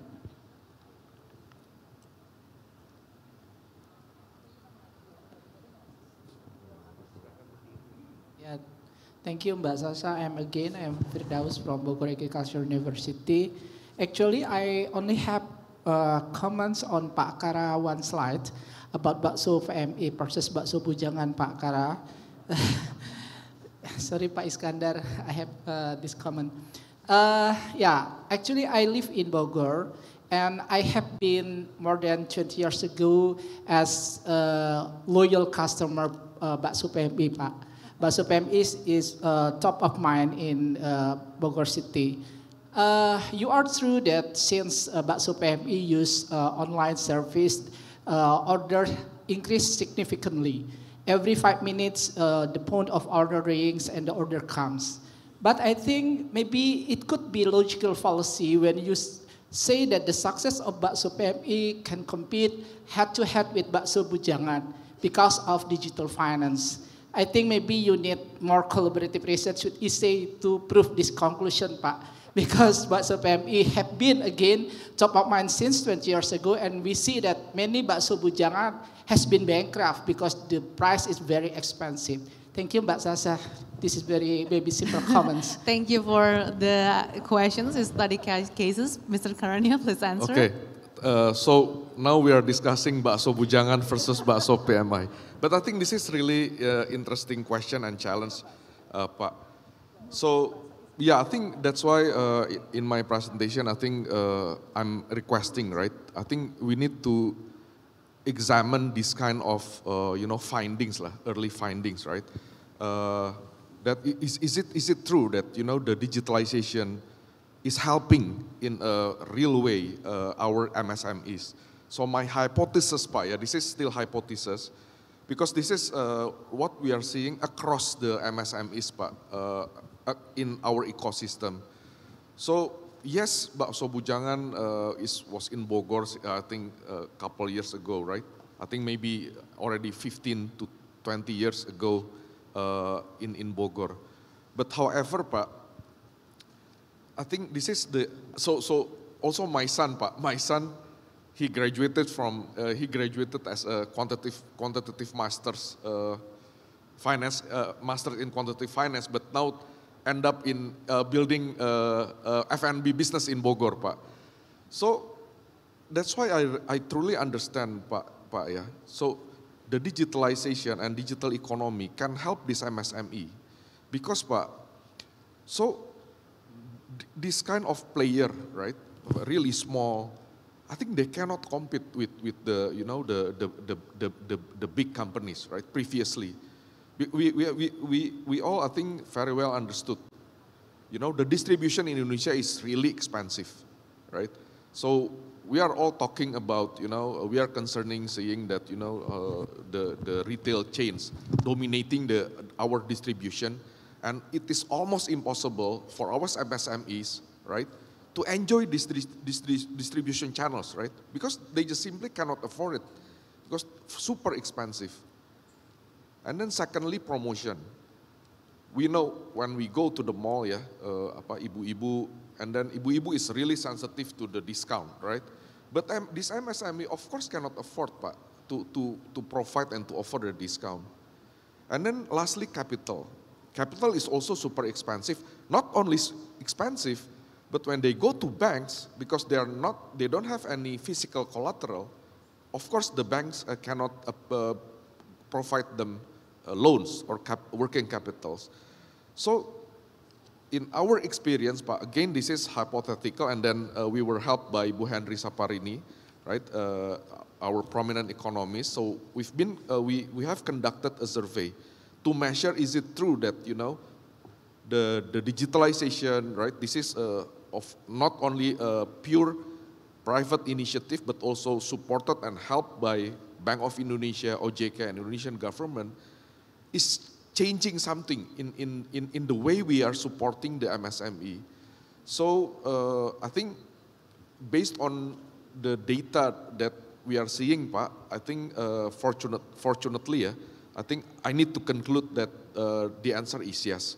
But I think fully agree with you. I think we need more and deeper research, academic research, to understand more how the digitalization and how the digital economy, right, can be leveraged more to help and to grow our MSME in the future. Thank you, Pak. Thank you, Mr. Karania, for your comprehensive answer.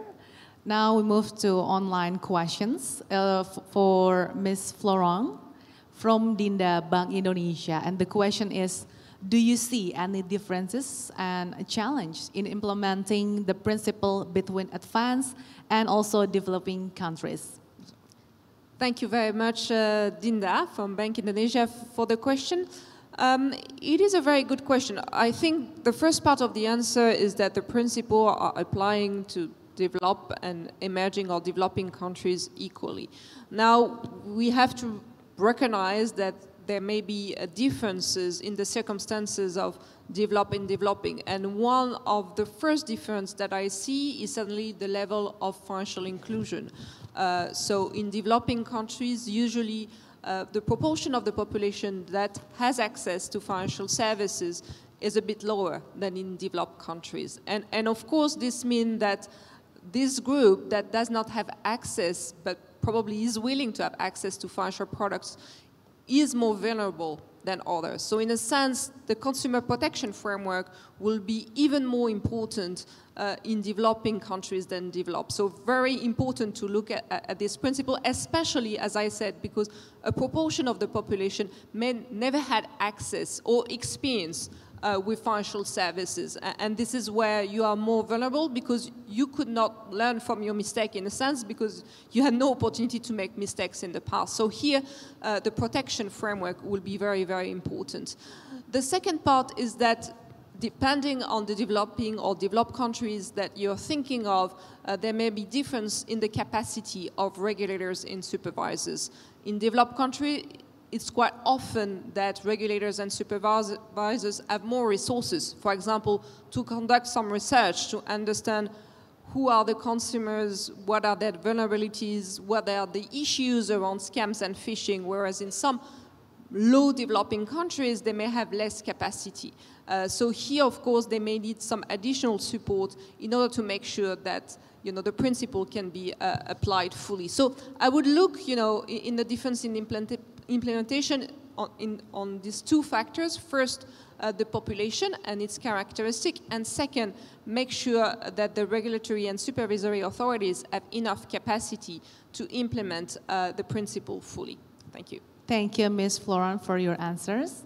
Next question is still from online participants to Mr. Karania. This question from Mega Halid, Ikatan Ahli Ekonomi Islam Indonesia. And the question is, one of the key challenge of digital payment that you mentioned in your presentation is regarding the short-term profitability. When the provider of digital payment use the burning money technique to attract consumer. So in your opinion, how to overcome this challenge so that the digital payment provider could maintain their business in the long term and give benefit for financial inclusion while still learning profitability with the low cost? Thank you. Thank you for raising this really important issue, right? That is also really concerning me. So first, I think it's not true that digital business is a burning money business lah, yeah. So I think, of course, because we are funded by investors, not by government money. Of course, the investors want their money back, right? So that's why I think profitability is always the objective of every digital business. But however, this is what I need to emphasize in this forum.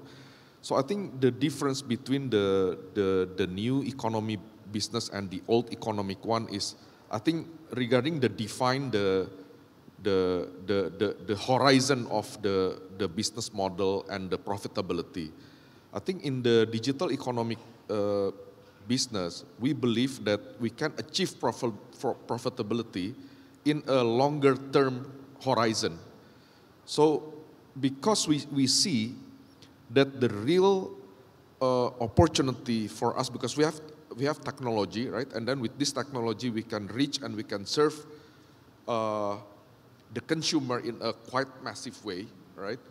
And then with that, we can achieve an economic of scale.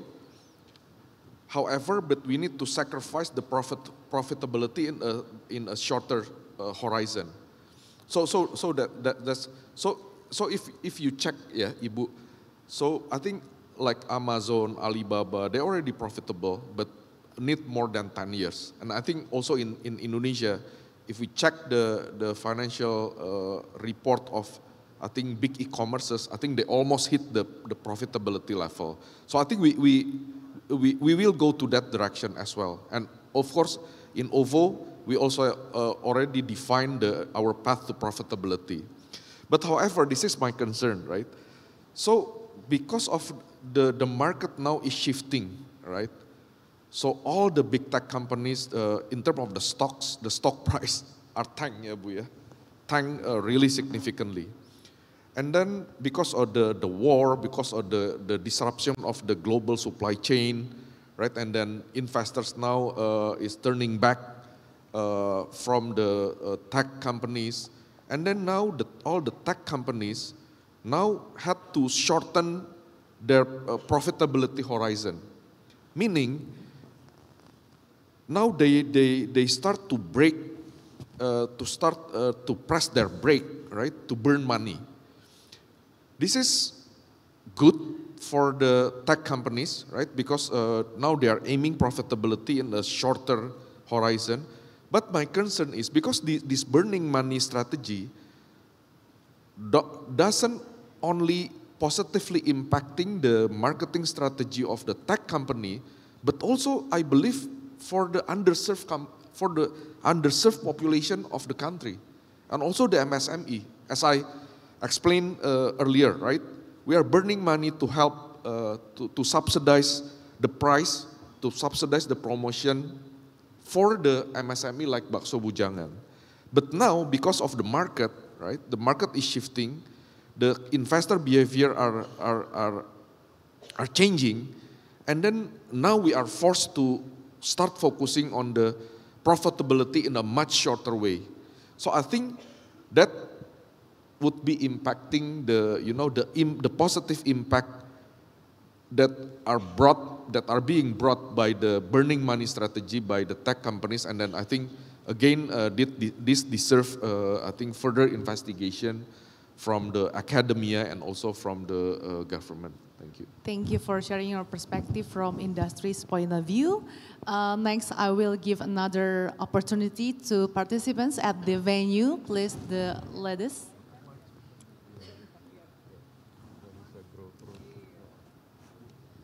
Please mention your name and your question in a brief. Thank you. Hi, good day. My name is Grace from Maybank. Just want to say it's been a fascinating session indeed.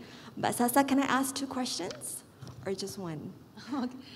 Better for speakers because we have limited time. So sorry, later after the discussion. All right, no problem. I guess my question goes to all the panelists this morning.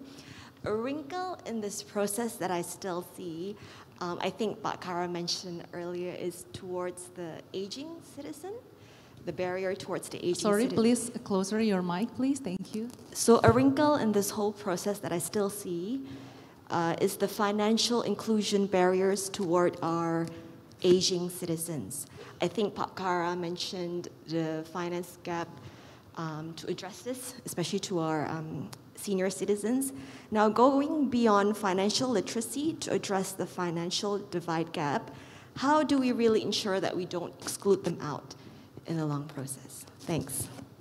Sorry, please repeat your questions, pardon.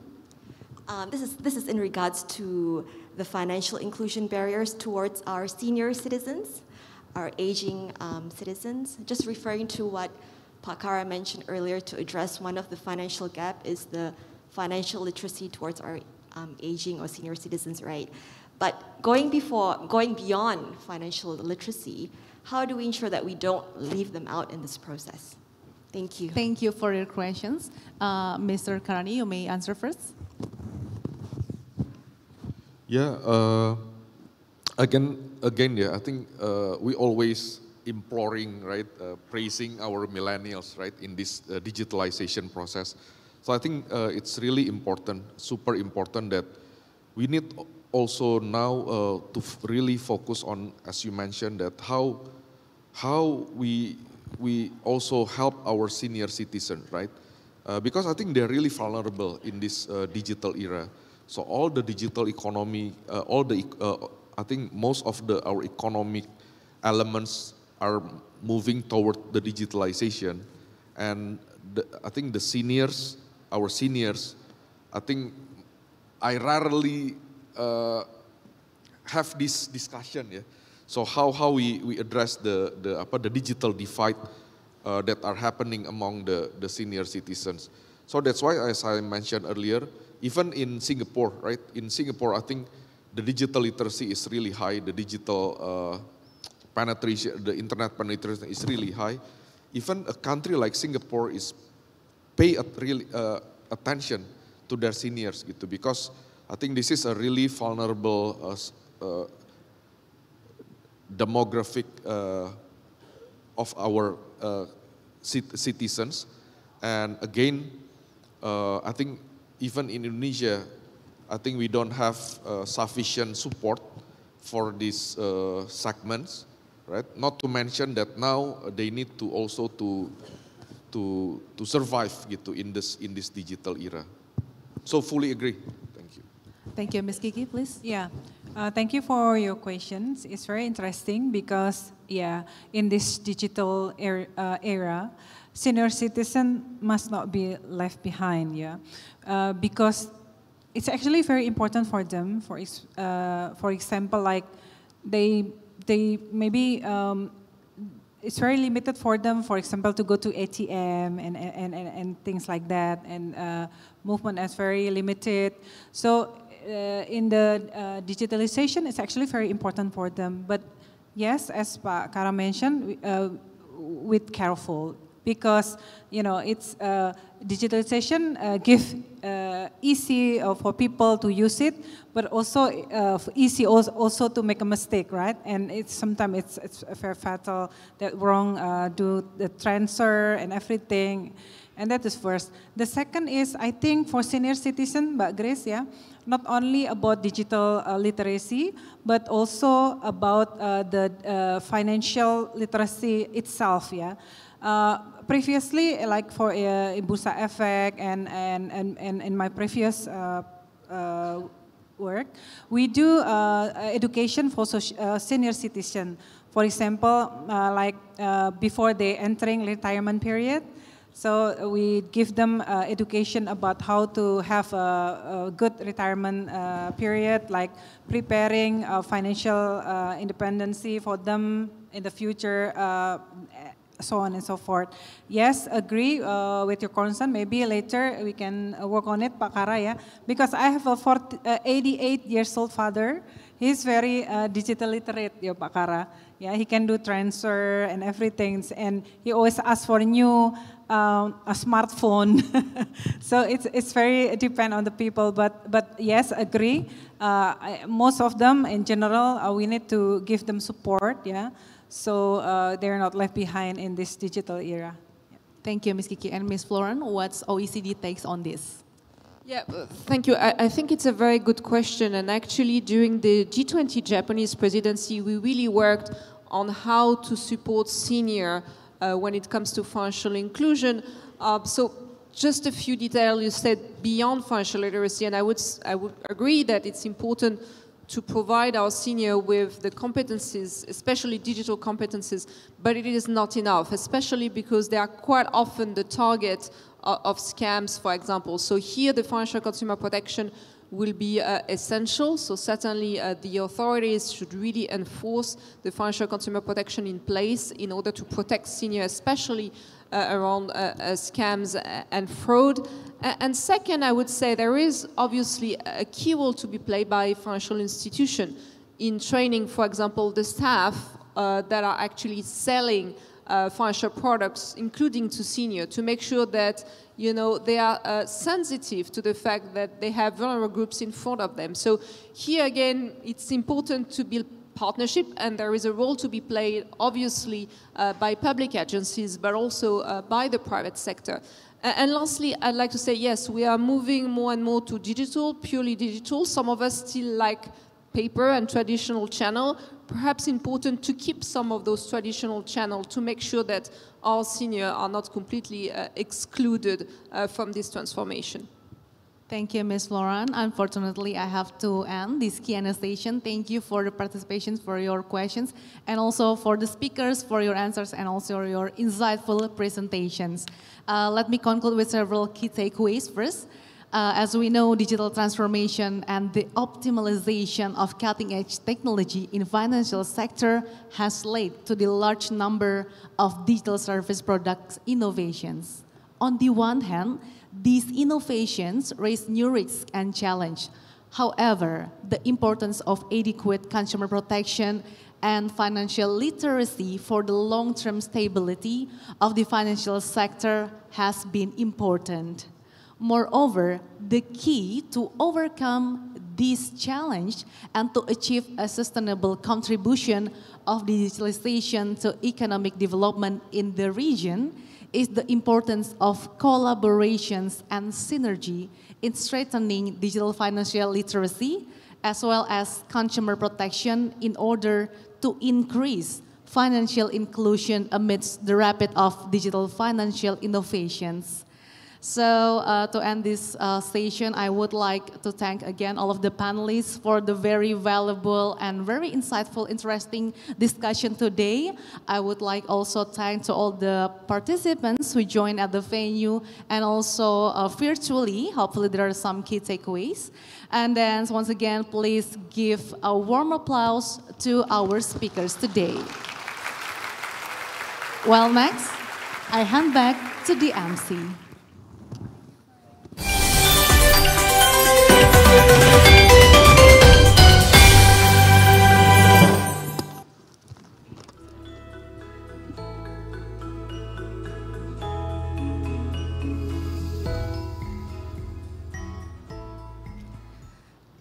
Thank you, moderator, and all speakers for such fruitful and comprehensive sessions.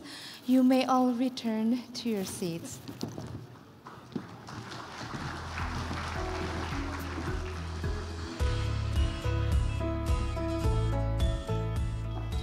Excellency and esteemed guests, that was the end of our main agenda, and we have come to the end of our event.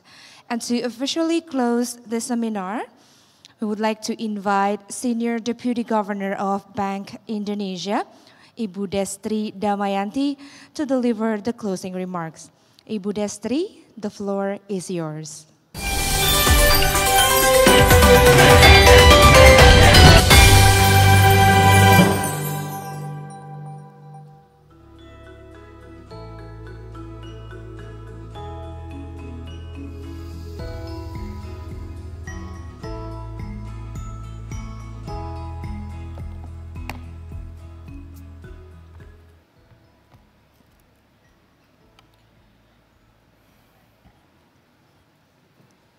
Bismillahirrahmanirrahim.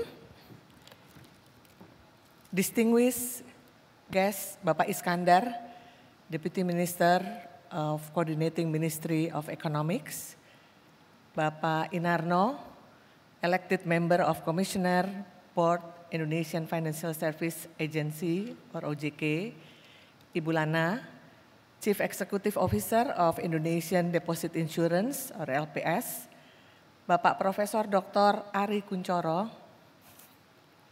Rector University of Indonesia, and my colleague, Bapak Dr. Yoga Afandi, Head of Bank Indonesia Institute, and of course, honorable speakers and panelists, and also all participants, Ibu Frederica Widyasari Dewi, elected member of Commissioner Board Indonesian Financial Service Agency or OJK, Ms. Magda Bianco, Head of Consumer Protection and Financial Education Department, Bank of Italy, and co-chair for Global Partnership for Financial Inclusion, Ms. Flor Ann Messi, with a very nice batik you wear, Head of Consumer Finance, Insurance, and Pension Division of the OECD Directorate for Financial and Enterprises Affairs, and of course, Mr. Karania Dharma Saputra, CEO of OVO, and also ISE Policy Formulation Co-Chair, and all participants, ladies and gentlemen. Oh, Pak Firdaus, former Deputy Commissioner of OJK. Distinguished guests, ladies and gentlemen, Assalamualaikum warahmatullahi wabarakatuh. Salam sejahtera untuk kita semua. Om Swastiastu, Namo Buddhaya, salam kebajikan. It's my honor to be here to deliver my few remarks as we are now at the end of the joint event Bank Indonesia, ISE, and Cafe Gama International Seminar with a very interesting topic, Digital Finance to Support Financial Inclusion. And on behalf of Bank Indonesia, I would like to express my sincere gratitude to all speakers and participants for the valuable presentation, fruitful discussion, and inspiring insights concerning about financial inclusion issues, especially in this fast development of digital finance. And having listening all discussion since this morning, I'm very confident that the future of our economy is here, and innovation is inevitable. And in this era, the digitalization of payment system has proven to be a game changer, and the payment system serves as the backbone for the formation of the new economic ecosystem, so-called the digital economy and finance ecosystem. Whereas we will see economic and financial digital will be interconnected and integration each other. And in the recent years, technologically driven innovation in payment system has led to the creation of economic options through new business models, new players, transformation of consumer behavior, economic and financial landscapes.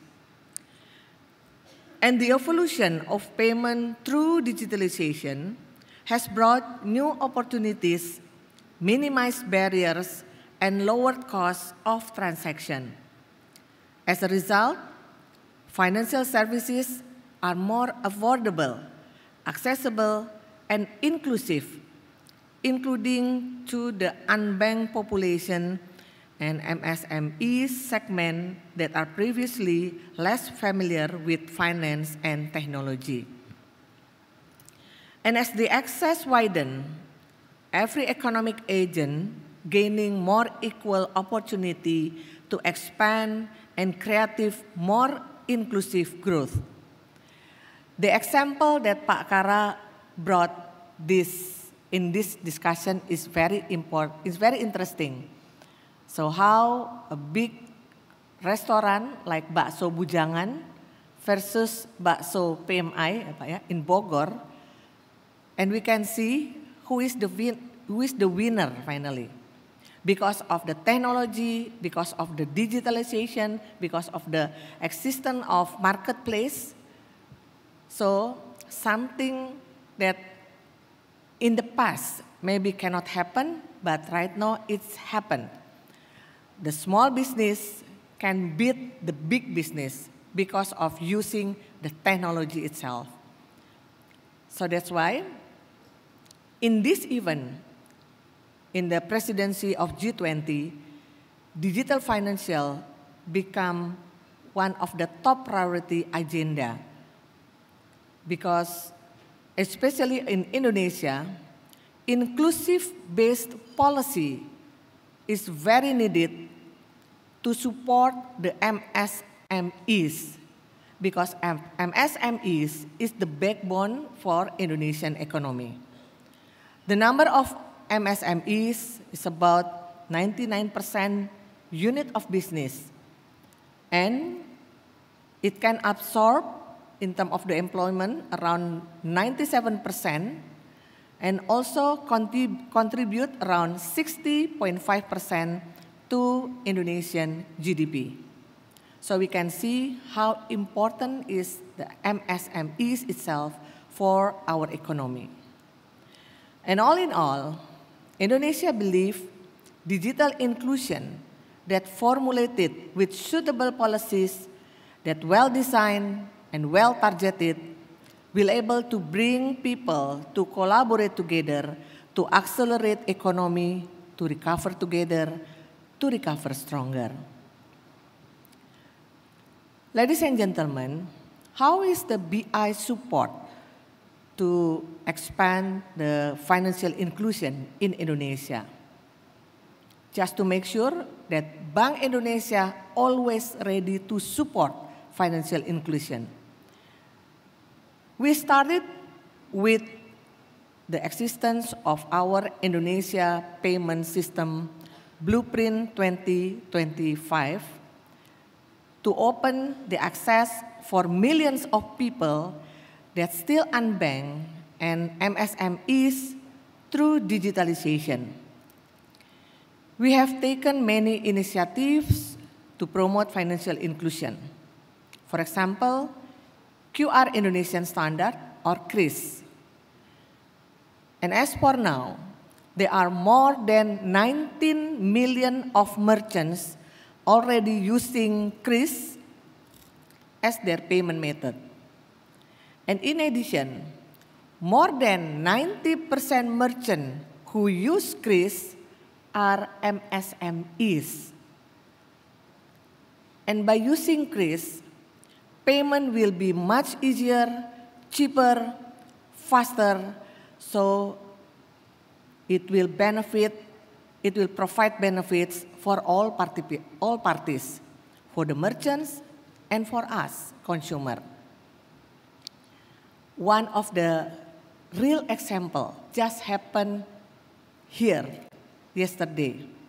I'm sorry, Bu Lana, if I can mention you, ya.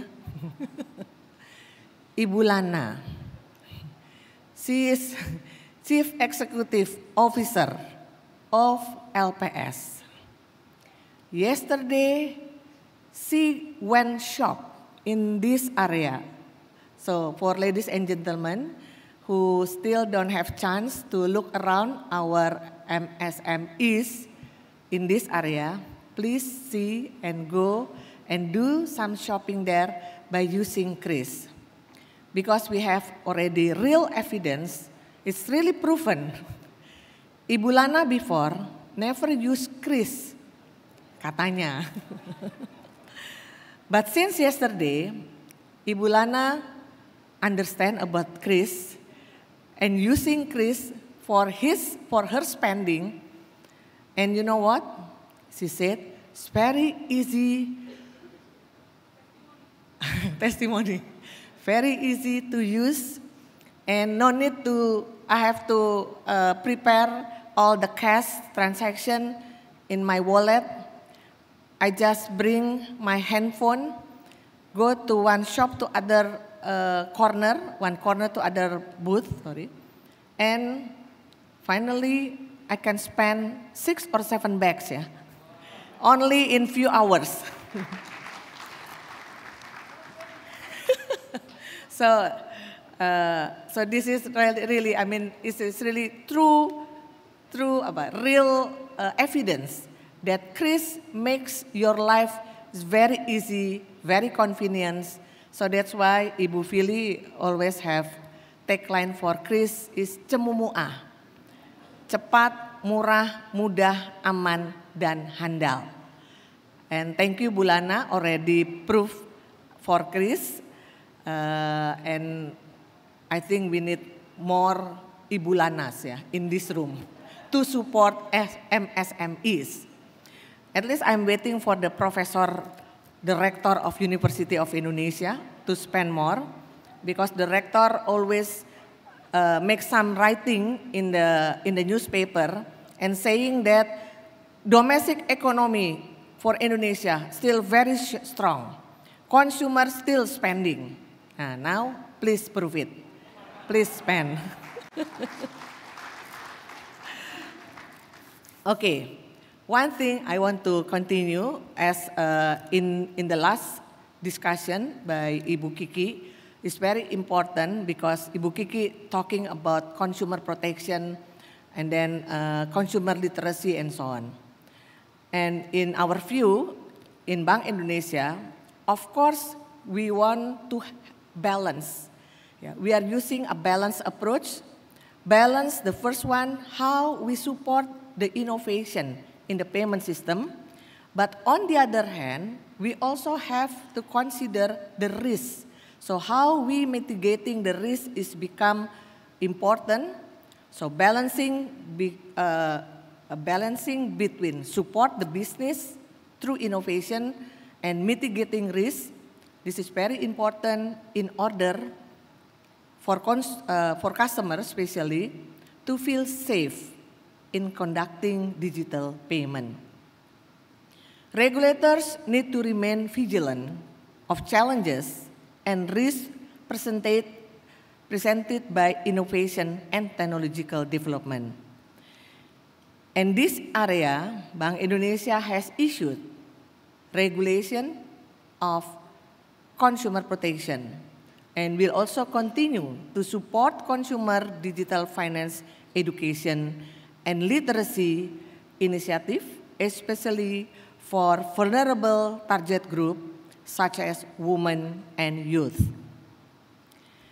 And in addition to that, regulators need to collaborate and work together with ministries or agencies, associations, industries, and academics, and of course with people, particularly in terms of providing ways to educate consumers and handling consumer complaints.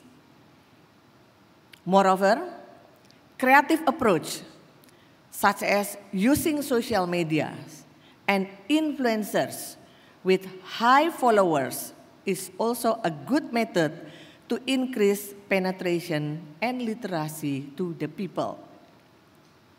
And Bank Indonesia will continue actively promoting development of digital innovation in the payment system, including introducing new payment channel and infrastructure such as Kris and BI Fast.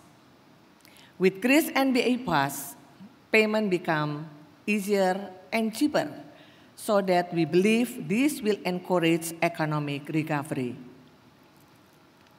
And also, we continuously strive to encourage integration and interoperability in the payment system by developing SNAP, or National Open API Payment Standard, in 2021, and also IPT, Application Payment Interface, which will be launched in the near future. And in developing this innovation, Bank Indonesia continues to cooperate with the industry so that the innovation developed can be implemented and accepted by the industry. And moreover, Bank Indonesia has initiated cross-border payment initiative through multilateral payment connectivity in ASEAN as a part of the effort to strengthen economic integration in the region. And the ASEAN 5 Central Bank is committed to collaborating on improving cross-border payment. This initiative will grow from bilateral interlink to global collaboration for even broader interlink, including to support MSMEs to export their product. And it will start with QR and quick payments, and of course, we believe we will see many potential development coming in.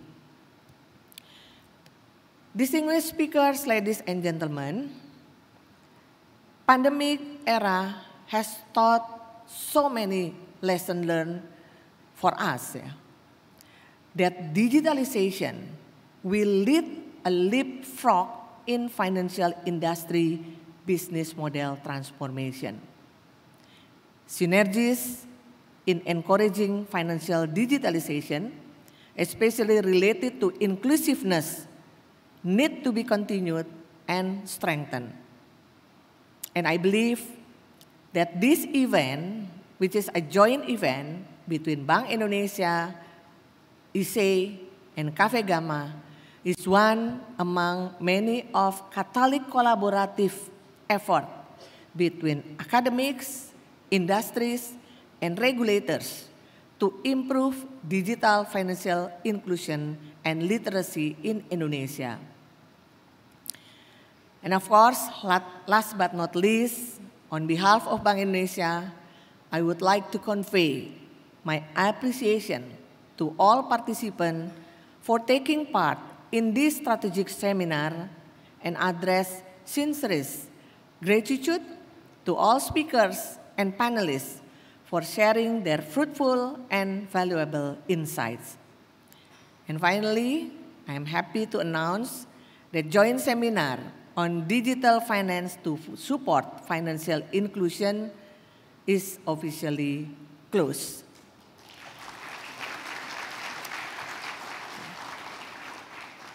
Stay safe, stay healthy, and may we all able to meet again in another seminar. And happy shopping with Chris. Okay, this is kind of promotion from Bank Indonesia. Okay, thank you very much. And wassalamualaikum warahmatullahi wabarakatuh. Om Santi Santi Santi Om. Thank you.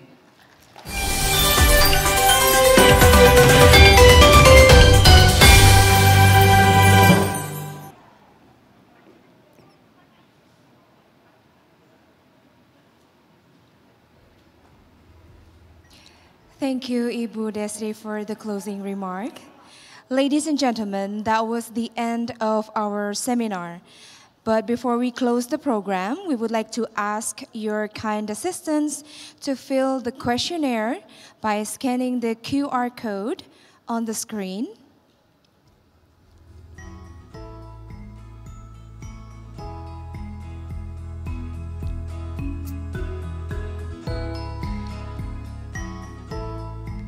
After completing the form, you will find a link to download speakers' materials.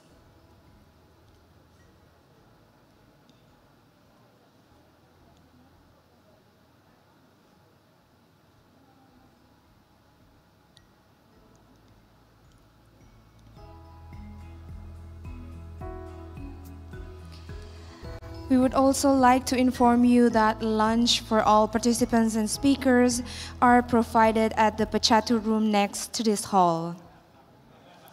Also, we invite all members of ISE and Cafe Gama to the dinner this evening at 7 p.m.